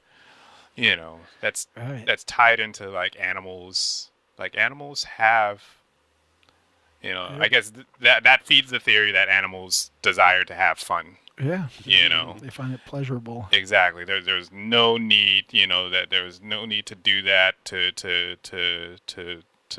get a mate, or to get food. It totally was just doing something absolutely selfish in that way. Yeah. Just to, whoa, that shit was thrilling, and fly back to the top. And it's funny because he flies and he can swoop and do everything else, but for some reason, sitting on this, basically skiing. Right. Yeah. He likes to ski. Yeah. That's a Disney movie waiting to happen. That is possibly, but yeah, there's or at least a Pixar short. Exactly. So yeah. No, I definitely. I don't know. Yeah. Looking at biological connections and seeing, the way our thought processes and the way we perceive things, and looking at the things around us and saying, wow, there's, looking at a crow coming down the hill in that way, or looking at the blackbird dropping something in the street so that, it cracks open. Like it's just a mirror into ourselves, and we're finding more about us as life on this planet and what we're made of, and I could see play as being something like built into our brains to give us a bit of a reward system for thinking outside of our patterns of thinking. And there's different forms of play too. Like lions will play with each other like little cubs because they're learning to kill. Well, but that is basically exhibited by definitely every mammal has young that does the less dangerous form of what it's going to do when it's older. Like even if you watch kids play in the park, you see like they do that because you're chasing after each other, you're climbing on things. It's all to survive. And have your primal built-in system fulfilled. Exactly. Even I remember kids playing house and shit. And pretending to be exactly. And it's funny because when I think of what when I was a little kid playing house, you're basically saying what it's going to be like to be an adult. Right. And what I did as a little kid is absolutely not what I'm doing as an adult today. I'm just thinking about little kids, let's pretend to be adults and do a podcast, you know? And they're sitting there with sticks in front of their faces and interviewing and asking questions. We're like, And bills. Bills. And they're just like shuffling through papers, you know? Yeah. All right, I hope I have time to paint tonight, you know? And they're just playing, you know, between times, you know, under the slide, you know? So, yeah, it is quite intriguing to think about. Or even just to say like, hey, stop playing adult. That's gonna be go play tag. Yeah. You're gonna have plenty of time to be adults later. I mean, the thing is like I'm still always tapping into my inner child. I'm recognizing how much of my career is based upon pleasing my inner child. You know, and feeling my inner 12-year-old, my inner 8-year-old, my inner, you know, like that was a golden age from my creative perspective. Sure, like between age 7 and 15, like my mind was just going crazy. I was like, holy shit, look at this comic book. Look at this. Look at that. Look at that. Look at that. You know. So what's an example of that right now that you would say is feeding your inner child? I mean, like I'm constantly scrolling through Instagram. I follow different, you know,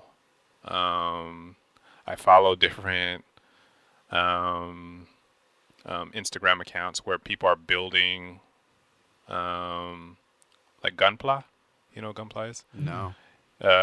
You know, like Gundam, building Gundam models. Okay. And getting creative on what those look and feel like. Like, okay. like my inner child, like I want to collect that shit. You know, I want to go and give somebody like, you know, $5,000 for that's unique. Like he created a model, but then he added his own. He combined 2 model kits, painted it all crazy, and oh man, you know, like that storytelling is super dope to me. That's awesome. Again, like I listen to so much music and feeling. I love cutting edge music. I love listening to SoundCloud rap, you know, and listening to what the kids are, you know, all the adults all the people my age that are talking shit about what kids are doing, you know, and even like you were that kid at one point, you know? I absolutely was that kid, and I was enamored by, you know, I remember being enamored by early hip hop where I discovered that, holy shit, that's actually a jazz record, that they turned into this hip hop record, you know, and they called it We Got the Jazz, and holy shit, you know, and just being mind blown at this cut and paste aesthetic, you know, and, you know, James Brown. That's another big one. Turning James Brown into, turning James Brown and turning funk aesthetic into, you know, hip hop, you know, what hip hop was. Clicked for me when I realized, like, oh, they're just doing collage. It's just collage art. Exactly. You know, and I love that. But it's disappointing to me to hear the people who were cutting edge talk shit about the youth today that are being cutting edge. Yeah. And it's just like, you know, like I really don't have a desire to fill my life with nostalgia. You know, like I would rather. That's actually refreshing this day and age. That you're not too nostalgic in that way. Yeah, like it's funny because like I remember when I first started going out to parties. You know, there was this party in Denver called So What. You know, and I used to always go there, and it was because I was being put on to new shit. You know, like 2 of the DJs. It was 3 DJs, and I would say one of the DJs, you know, had an ear to the mainstream, you know, and a touch of nostalgia in the mainstream.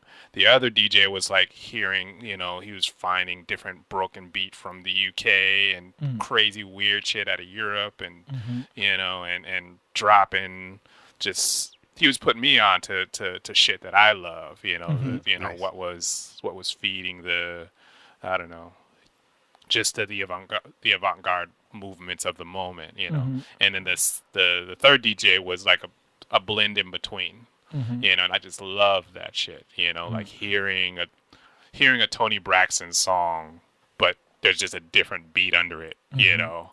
It just blew my fucking mind, you know.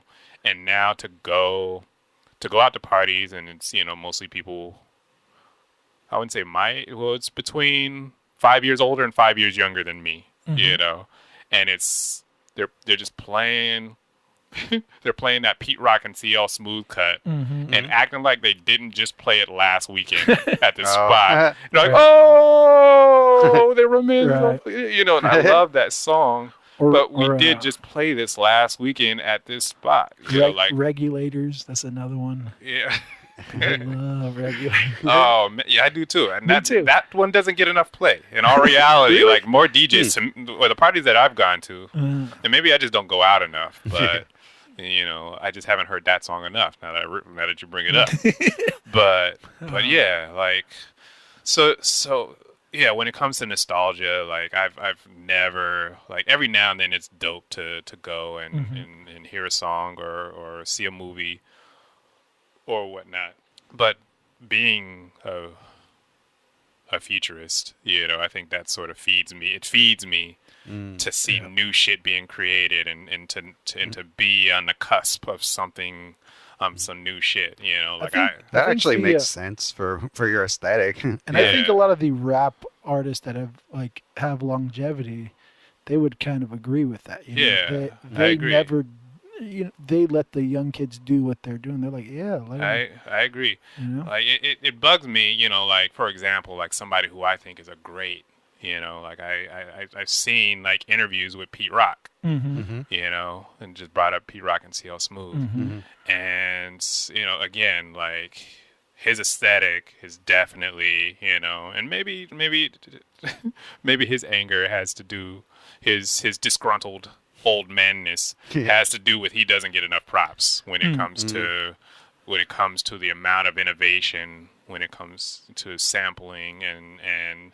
layering sampling, you know, like he's very, very, very good and masterful and the absolutely industry innovative. kind of changed around him where he's not really allowed to do that anymore. Like you can't make a hit song out of a million different samples. You have to clear all that. Exactly. So that probably put handcuffs on him, and he didn't develop the business relationships that would just pay for that shit all the time. Right, that's true. You know, and and it's like Kanye. I was just about to say, like Kanye owes so much, and Kanye knows that he owes a ton to Pete Rock. You know, and you know, as much as everybody talks about Jay Dilla being, you know, Jay Dilla's fucking dope, but Pete Rock, you know, kicked open a lot of aesthetic perspective that Jay Dilla built his aesthetic on top of, you know, totally. That ultimately led into, you know, well, you know, the Native Tongues and Q-Tip were producing alongside, you know, but what bugs me is to hear Pete Rock talk shit about the young kids, you know, and what they're doing. You know, because they're not sampling enough, or what? Or because they're not creating the same sounds that he did. You know, and they're not applying to the same, you know, aesthetic attachments and principles. You know, and he actually has records talking shit. You know, him and CL Smooth have records talking shit to the jazz heads that were talking shit to them. Oh, how funny. You know, like they caught shit, you know, from people saying you're not making real music because you don't know how to play a horn. You know? You don't know how to actually play an instrument. And now he's doing the same thing to the young, and you don't know how to get your fingers dusty. That's not real music. Sit down, young buck. You know, and it's just like, let me play you some real shit. The only issue the only issue I really have with the young rap is only that there is this skill level, I think, that was kind of thrown to the wayside, and it allows people that I really don't like, you know, like that one YouTuber kid or whatever, I don't know, or that girl that's like Catch Me Outside. Yeah. Oh, right. You know, like those group of people get to just step in and become rappers, and it's like, but I think they just feed a machine, right? Kind of like. I don't think so. Like I actually have absolutely no problem with everybody for at least 15 minutes being, you know, being a SoundCloud rapper. You know, and you know the I think all throughout history the test of time is going to produce the greats. You know, like I don't think she will. I don't think she's going to be looked back upon as a master. You know, at what she did. You know, there will definitely be people that stand out. You know, and as much as media and social media and the internet produces somebody who's famous today.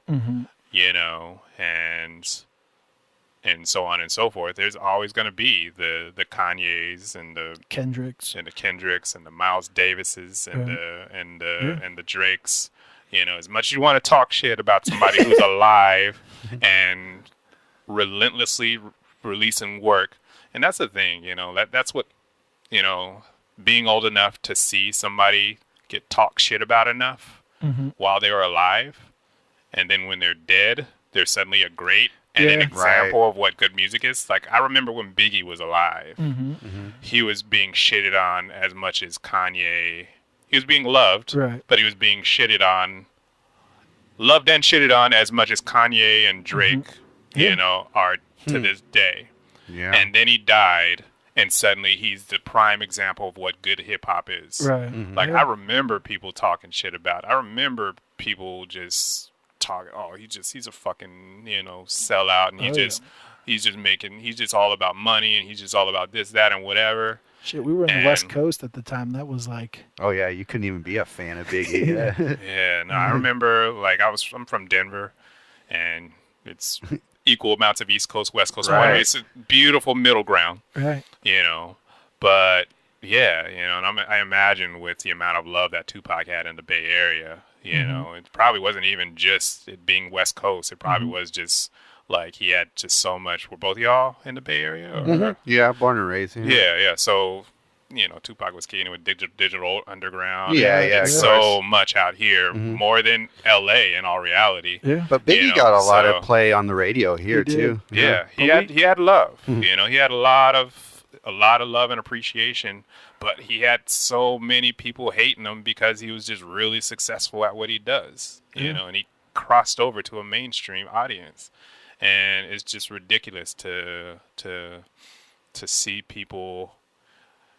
It's interesting to see people talk shit about mainstream artists while I know that they desire to cross over to a mainstream audience. Oh, of course. You know? Yeah. And the main reason that people they take tentative steps towards building a business plan and towards making moves towards being a bit more successful this year than last year is because they think about, am I going to be able to take the shit talking that I give to people? You know, when people decide that they're going to hate on me because I make $5 more next year than I did last year, am I going to be able to, you know, and for me, I just, you know, when it comes to art and creativity, if I don't feel your work, I just know that it wasn't made for me. You know, and I'm just like, yo, if there's somebody who makes work that I don't necessarily attach to, or it's just not my aesthetic, it doesn't mean that they're making shit artwork and there's some machine that is working to put out shit artwork and downgrade public perception on what good art is. You know, like I just think that everybody has different tastes, and there's, you know, if anything, like I get even more excited. You know, if I look and I see somebody who I think isn't masterful at what they do,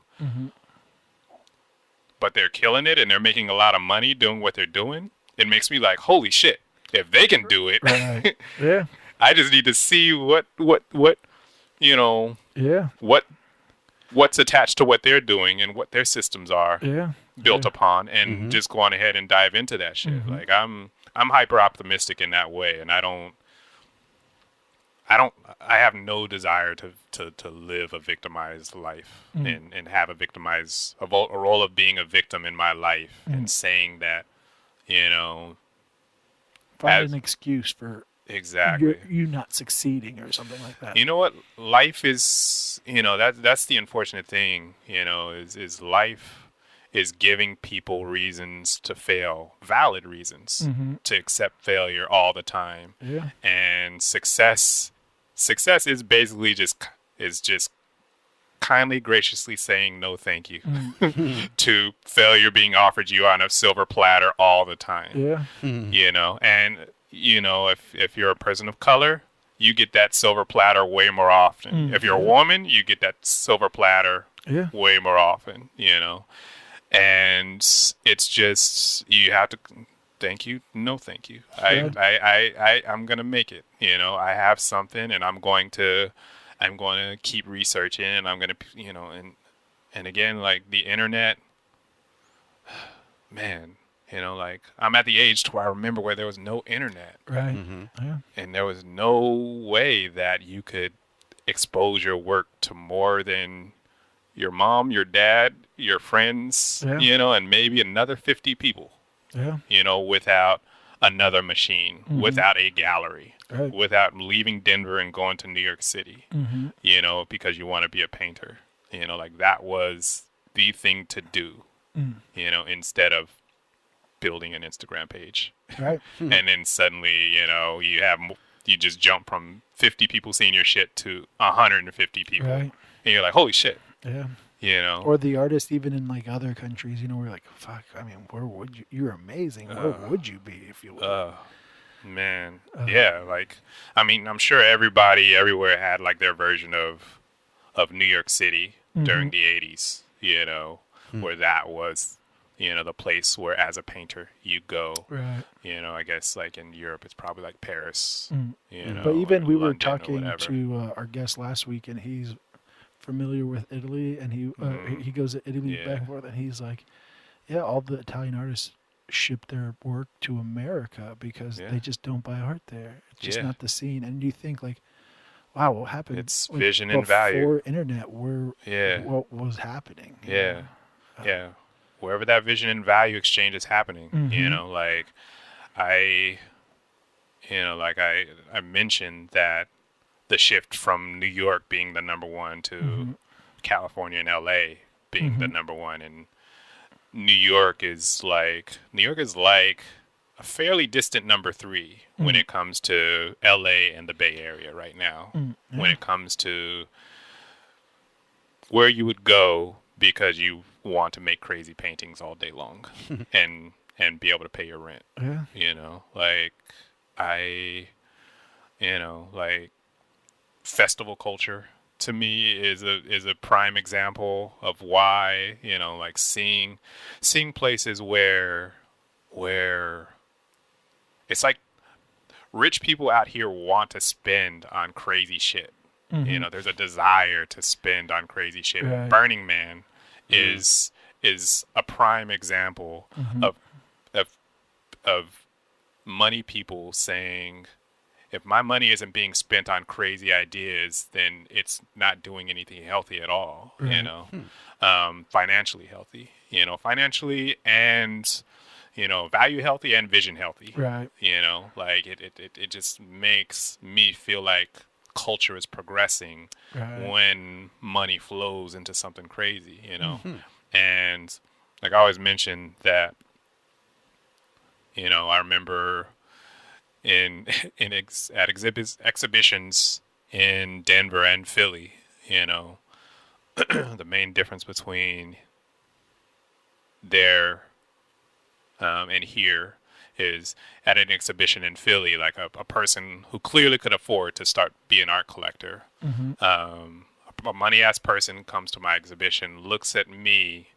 as somebody who's just going through a phase before I get a real job, you know, because they don't have a vision on why making paintings is valuable. Right. You know, like why, and even why I would have a successful movement making paintings. They don't know somebody, you know, who has a successful movement as a creative. Whereas out here, if you happen to have a conversation with somebody who has 7-8 digits in an account somewhere, they definitely have a friend who is an artist who just came back from their exhibition in Tokyo, you know, and they look at your shit, you know, they look at your art and they have a vision on like, oh yeah, I not only, if they see value in your work and they see like, holy shit,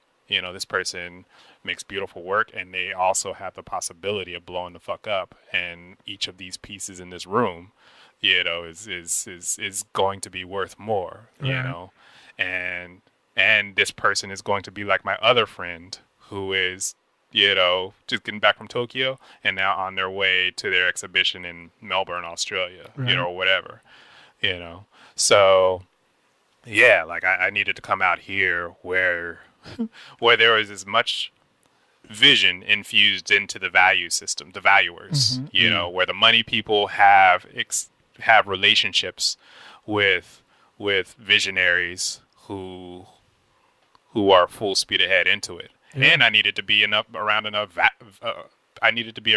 visionaries who have value, well included into their language and thought process when it comes to around their creativity. Like I actually, I think when you dive into your weird world and your strange place, when it comes to your creative process and coming up with ideas and doing things that feed your creative point of view, like an artist has to tell two stories or maintain two stories. One is within the work, and making sure that is as deep and cavernous and engaging and provoking as it can be, and the other side is the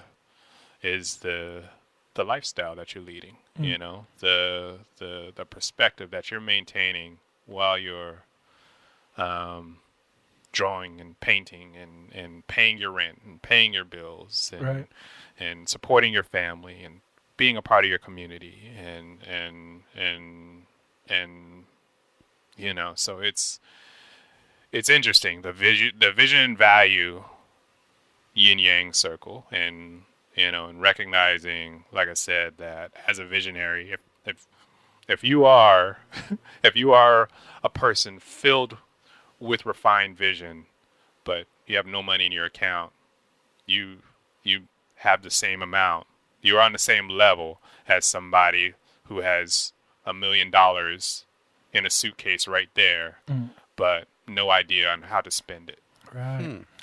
So it's just a matter of recognizing as a visionary, that you can walk away from that dude with $1 million suitcase if they don't have any vision, and they're and they want to make you compromise your point of view to a point of view to where it produces to where it produces no value to your perspective or no value to the conversation or doesn't feed your vision's flourishing that much more, so that's awesome.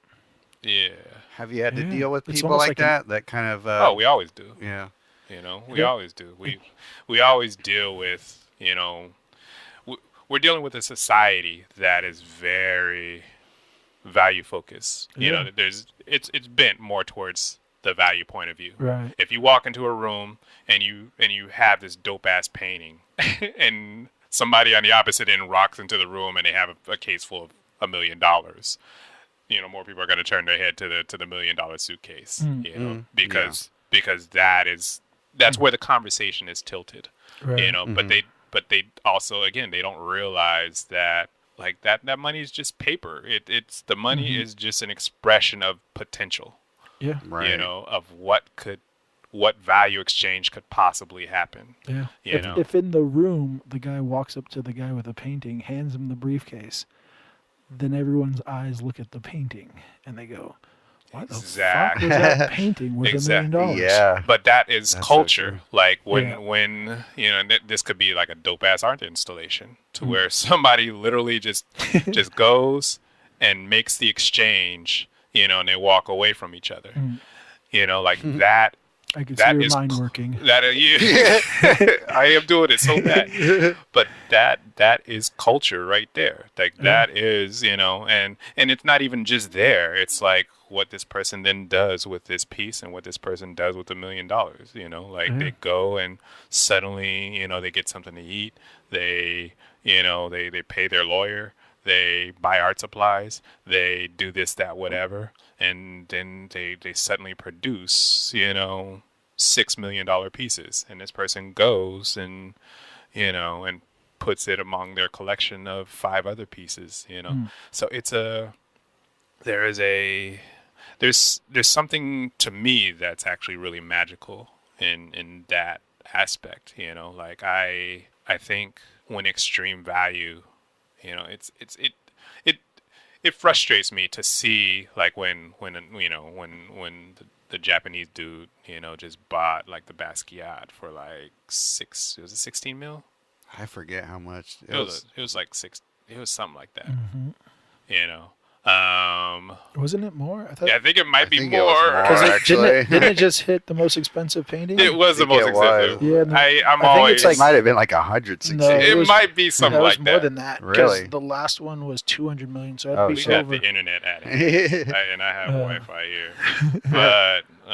But yeah, I mean, because I remember The Boy with the Pipe with Picasso was 100 million, I think, and then Pollock beat him out, and then who was after that? I think what's his name? Gustav, I think, beat Pollock out. I might be wrong with the order, but hold on. I know what you're talking about. I'm googling this right now. Japanese billionaire bought a Basquiat painting for a record 110 million. Oh, I thought it was 110.5. Oh, all right. Wow. So that shit fucking excites me.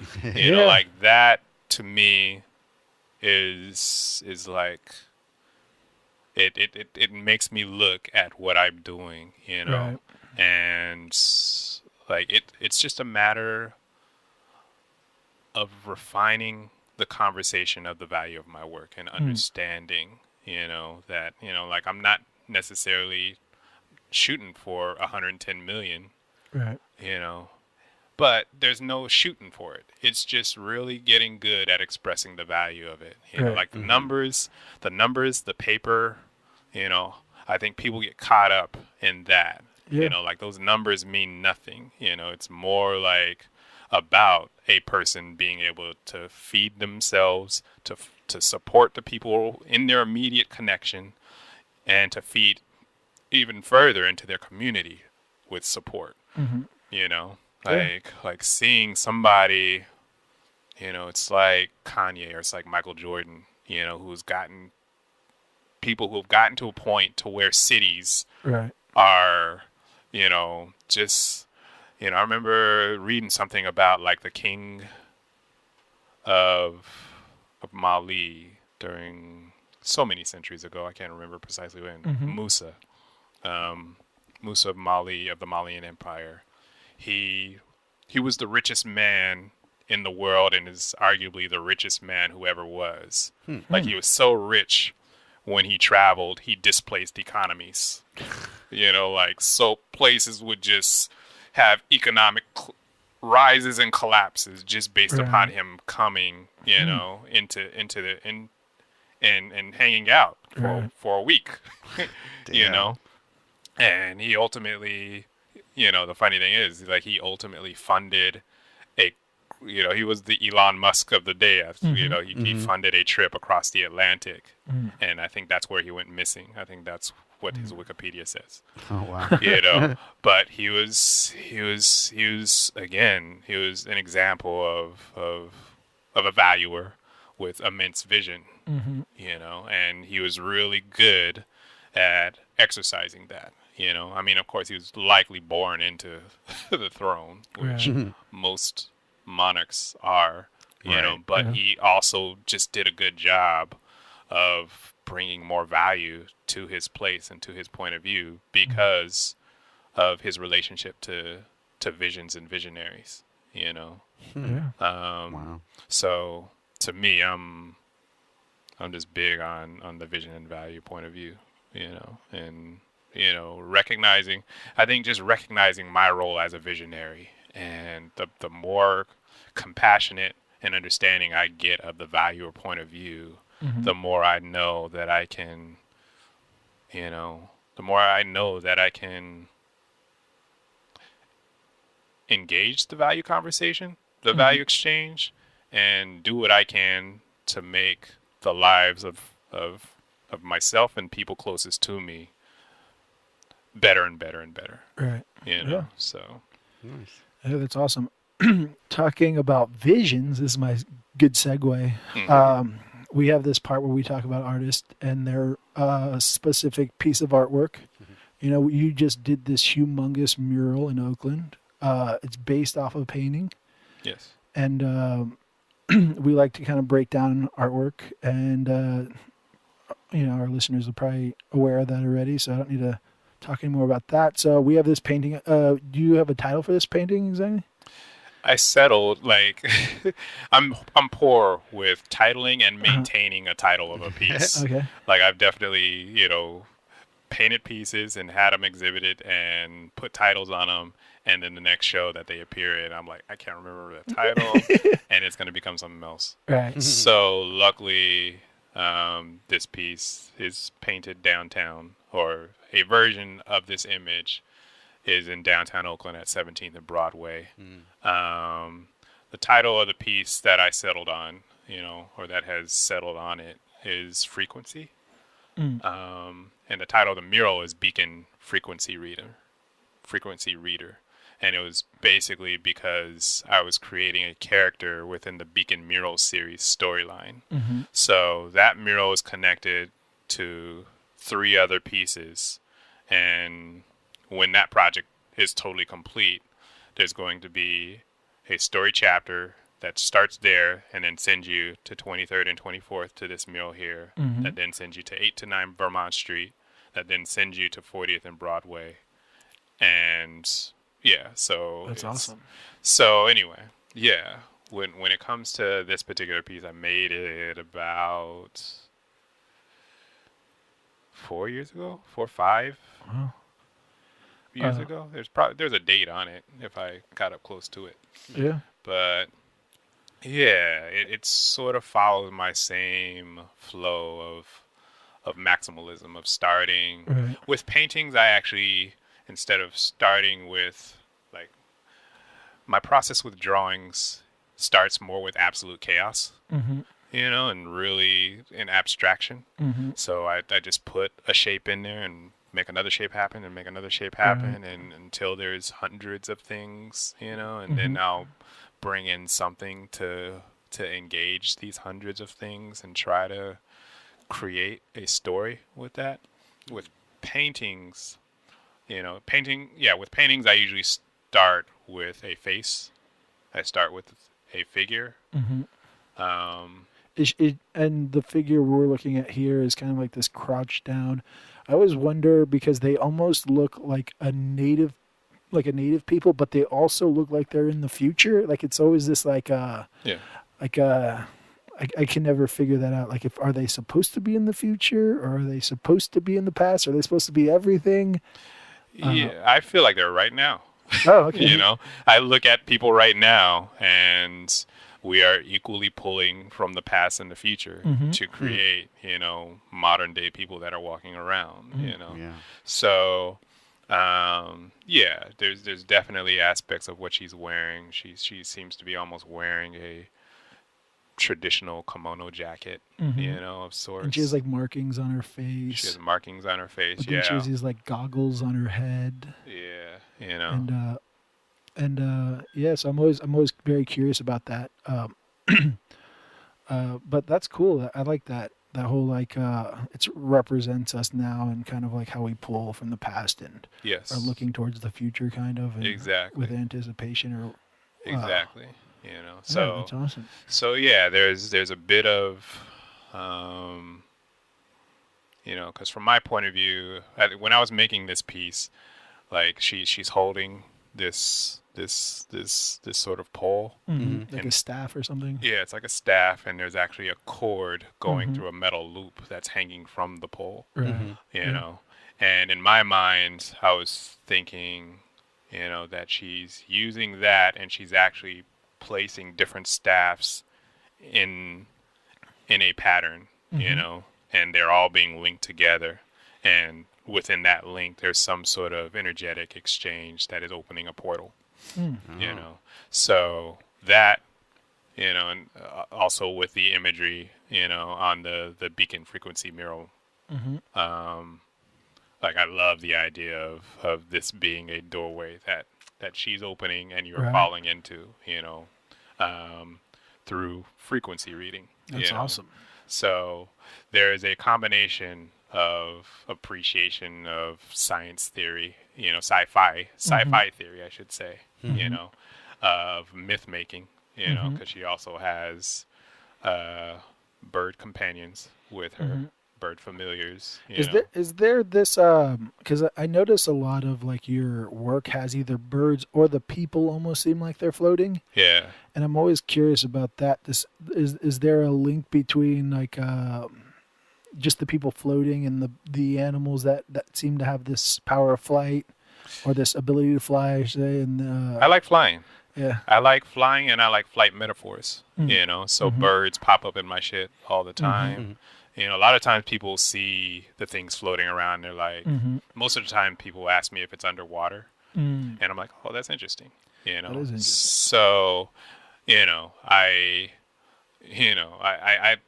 have definitely at times when somebody brought up something being underwater, I'm like, fuck it, put a fish in it.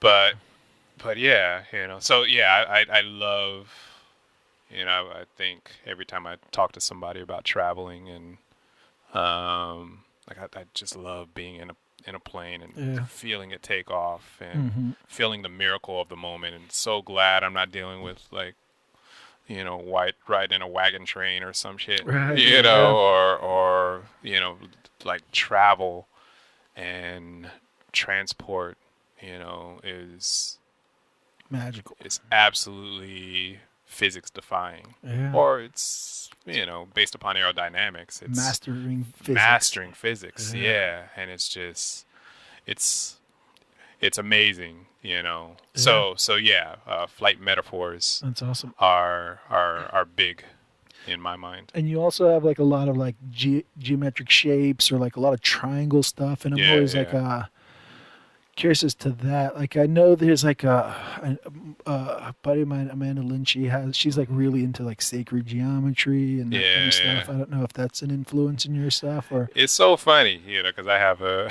was a point where I hated that phrase, sacred geometry. It was just like the card pulled all the fucking time at a gallery exhibition. I'm just like, God damn, like I mean, a perfect triangle is a beautiful thing. A perfect circle, there's something about it that's just crazy elegant, you know, perfect, you know. So they're both shapes of strength as well, you know. Absolutely. It's an expression, it's a mathematical expression, you know. So there's something, I'm not good at math, but I love seeing math executed well.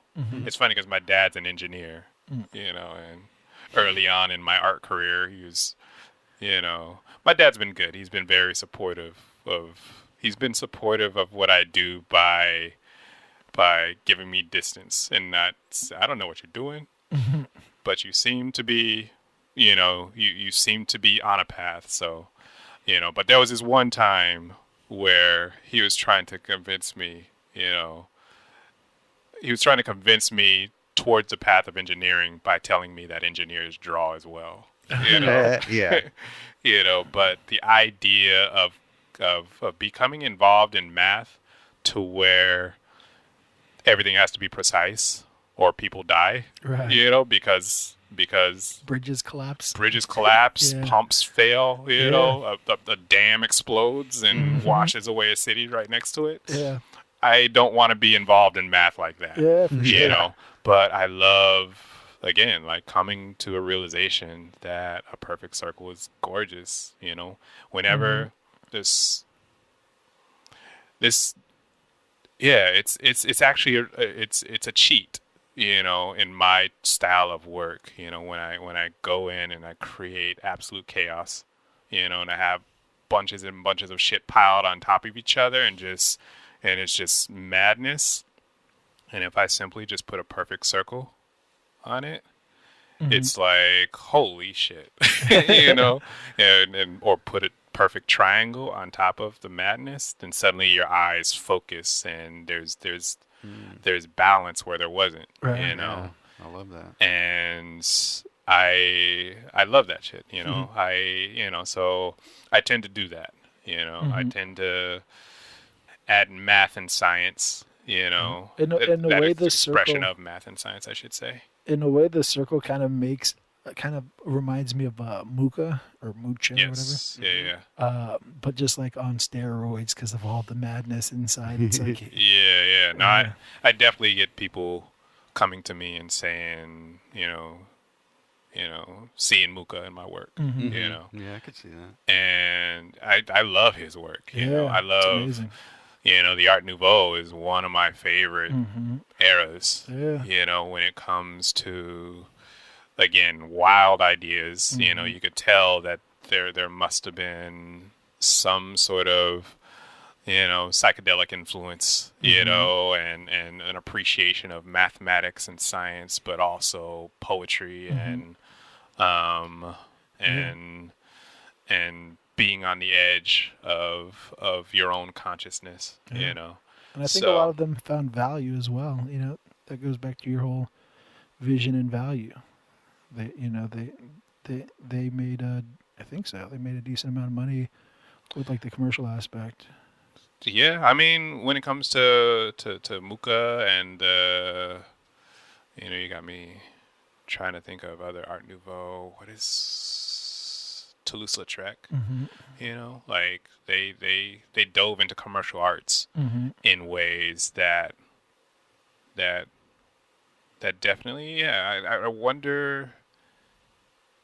They probably weren't the first commercial artists and commercial illustrators, but they definitely dove into a movement in ways that hadn't been done before, you know, of turning this advertisement for this product, you know, this wine or this, this whatever into this, glorious expression of human beauty, you know.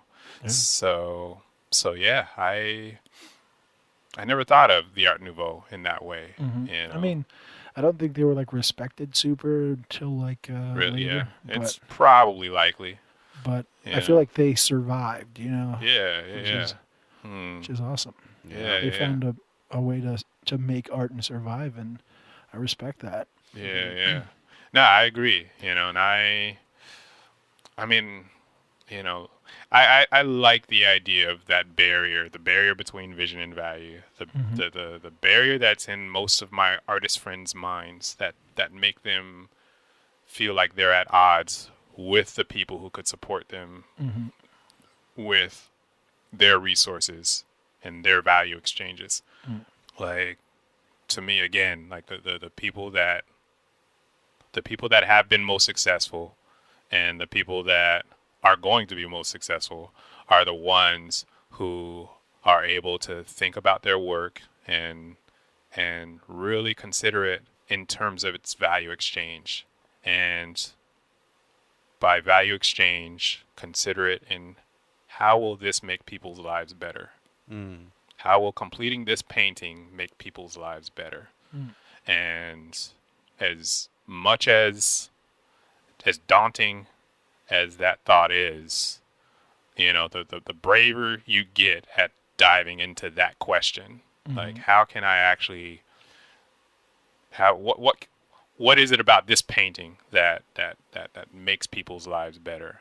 And when you dive into that conversation and have an understanding of it, then that's when value will come to you naturally. People, you don't even have to meditate on the numbers. Don't meditate on the numbers at all, in all reality. Like, think more about why will this make people's lives better? It makes me think of like examples, or like my friend Tatyana Fazlalizadeh. She's an artist from Philly. She's in Brooklyn right now. She's a dope painter, and I've known her as like a dope painter for a good while, and then she started this poster campaign of stop telling women to smile. I don't know if you've heard about this. I mean, I've heard. Sounds like the cat call kind of stuff. Yes. Yeah. It actually started with her poster campaign. Okay. Oh. And she just started really turning her portraits into this conversation piece, which she is passionate about, when it comes to talking about the perspective of women walking around and being given their peace, their peace of mind, and just respect and distance, and if you're going to speak to somebody, speak to them as if the golden rule. But it's interesting, like that conversation. I've heard somebody say you should speak to women. Think about what you say to women as if what you would hear from a guy in jail with you. Right. Yeah. If you don't want somebody saying, "Hey, you looking good today," or even just don't think of it like, "Oh, I would want a girl to say that to me." Think of it like the intent, right?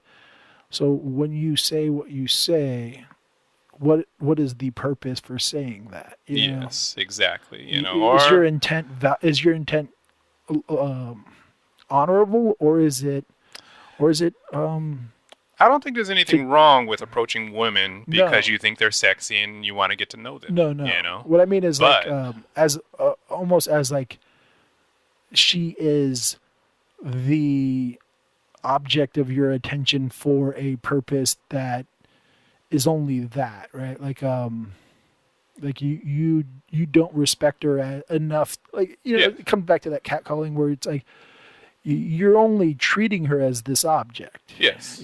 That's your intent. Exactly. You're not treating her with respect, and you wouldn't want to be disrespected either. Exactly. The golden rule is you can't look at it like, oh, I wish girls would hit on me. It's not that. It's exactly. Are you respecting her? Do you want to be treated with respect? Yes. Yeah. She's somebody walking around with a place to go and shit to do. Right. Exactly. So you stopping her because you're horny, right, and she happens to push those buttons for you. You have to step back and be like, she probably has shit to do, and if I'm going to come to her, I should value her time a little bit more. Yeah. I should be creative with my value proposition in that way. Yeah. Right. So rewinding back, the fact that she was able to extract that valuable, the fact that we dove into the conversation and probably could talk for an extra hour about it, or a couple hours about it, and bring in callers and shit and talk hours upon hours. Yeah. It just means she wasn't thinking about dollar signs at all. She was just thinking about what value is in me and in my creative flow that I can go on ahead and express. Now she's being flown around to different countries because there's different versions of this conversation. She's flown out to Mexico City. She's flown out. She's been from New York to L.A. Went to London. Went to all these different places, and she's going and doing portraits of women and getting their version of stop telling women to smile. Like that was her quote, and other women and people, are stating quotes like, I'm not here to make you feel better about, yourself sexually. I'm not out in the streets fishing for your compliments, so, and even, like thinking about, I don't know, just thinking about your work in ways and looking at the, getting information is a word I accidentally said, but inspiration is what I mean to say from mainstream, getting inspiration from successful engagements, successful engagements of vision and value. Like even seeing a big company like Red Bull constantly just kicking ass when it comes to engaging visionaries. Like the Red Bull Music Academy is one of my favorite projects that was likely, like the valuers that work there were like, we'll do better by making our shit cooler. So for one, let's bring in somebody with visionary tendencies to probably curate a series of projects for us, and like the Red Bull music. I don't know. Do y'all know about the Red Bull music? Yeah. Like a lot of the producers who've kicked ass and who've blown up today actually, engaged the Red Bull Music Academy. Where there was a healthy handful. But it was a project that I think came up in the early 2000s when Red Bull was a fresh new company, and they were selling this energy drink, but they created this thing. Yeah, Google it. Yeah. For sure. They created this thing where it was like they created a campus situation, a campus style situation. So it probably was like two houses, probably at first was just like two houses. And they did like a series of talks, and they got the cutting edge artists of the time. They got the, I'm trying to think of who was the dopest, beat makers. They weren't like heavily mainstream, but they were definitely successful. Dopest beat makers and DJs of the time to basically come and give talks, on creative perspective and business perspective. And then also do workshops where they're literally producing an album that's a compilation of Red Bull Music Academy, Sydney, and then the next year it would be in Portland, Oregon. And they would fly in, like it was an application thing, and it would be like 100 people get accepted, and those 100 people would ultimately end up being, the next crop of, dope ass beat makers and so on and so forth. So that's awesome. They've been doing that for, I think, nearly a couple decades now. Wow. And just kicking ass with it. But they've done just different visual art projects too. Like, for sure. I think the Red Bull brand has made a decision that they need to have constant engagement with visionaries, and constant execution of products, with that are branded through us. And I remember Scion when it first came out. Scion, you know Toyota? Oh, Toyota created a sub-brand, of cars that, again, are focused at a younger market who are more. And when Scion first came out, they put out this series of free parties where they had fucking Pete Rock and Madlib and Dilla at the time. I think he was definitely still alive. But like the best DJs just performing at these parties for free parties at big venues, and it was just like, oh, this is. I remember they had some art exhibits in San Francisco. There was one that Kent Williams had a piece in there. I don't know if I was actually a part of. They had a tour called Installation. Okay. And they invited me twice to contribute to that shit. And they had like a friend of mine, who was their connect back in Philly, and basically like just gathering people to be a part of this project. And these are projects where, they don't want a car in it. They don't want Scion in it. They want just your crazy ass idea. They want the installation to happen. And they want it to go. They want all the artists to be paid, and they just want to put their logo on the end of it. They want to say, we did this, So for me, like, again, that is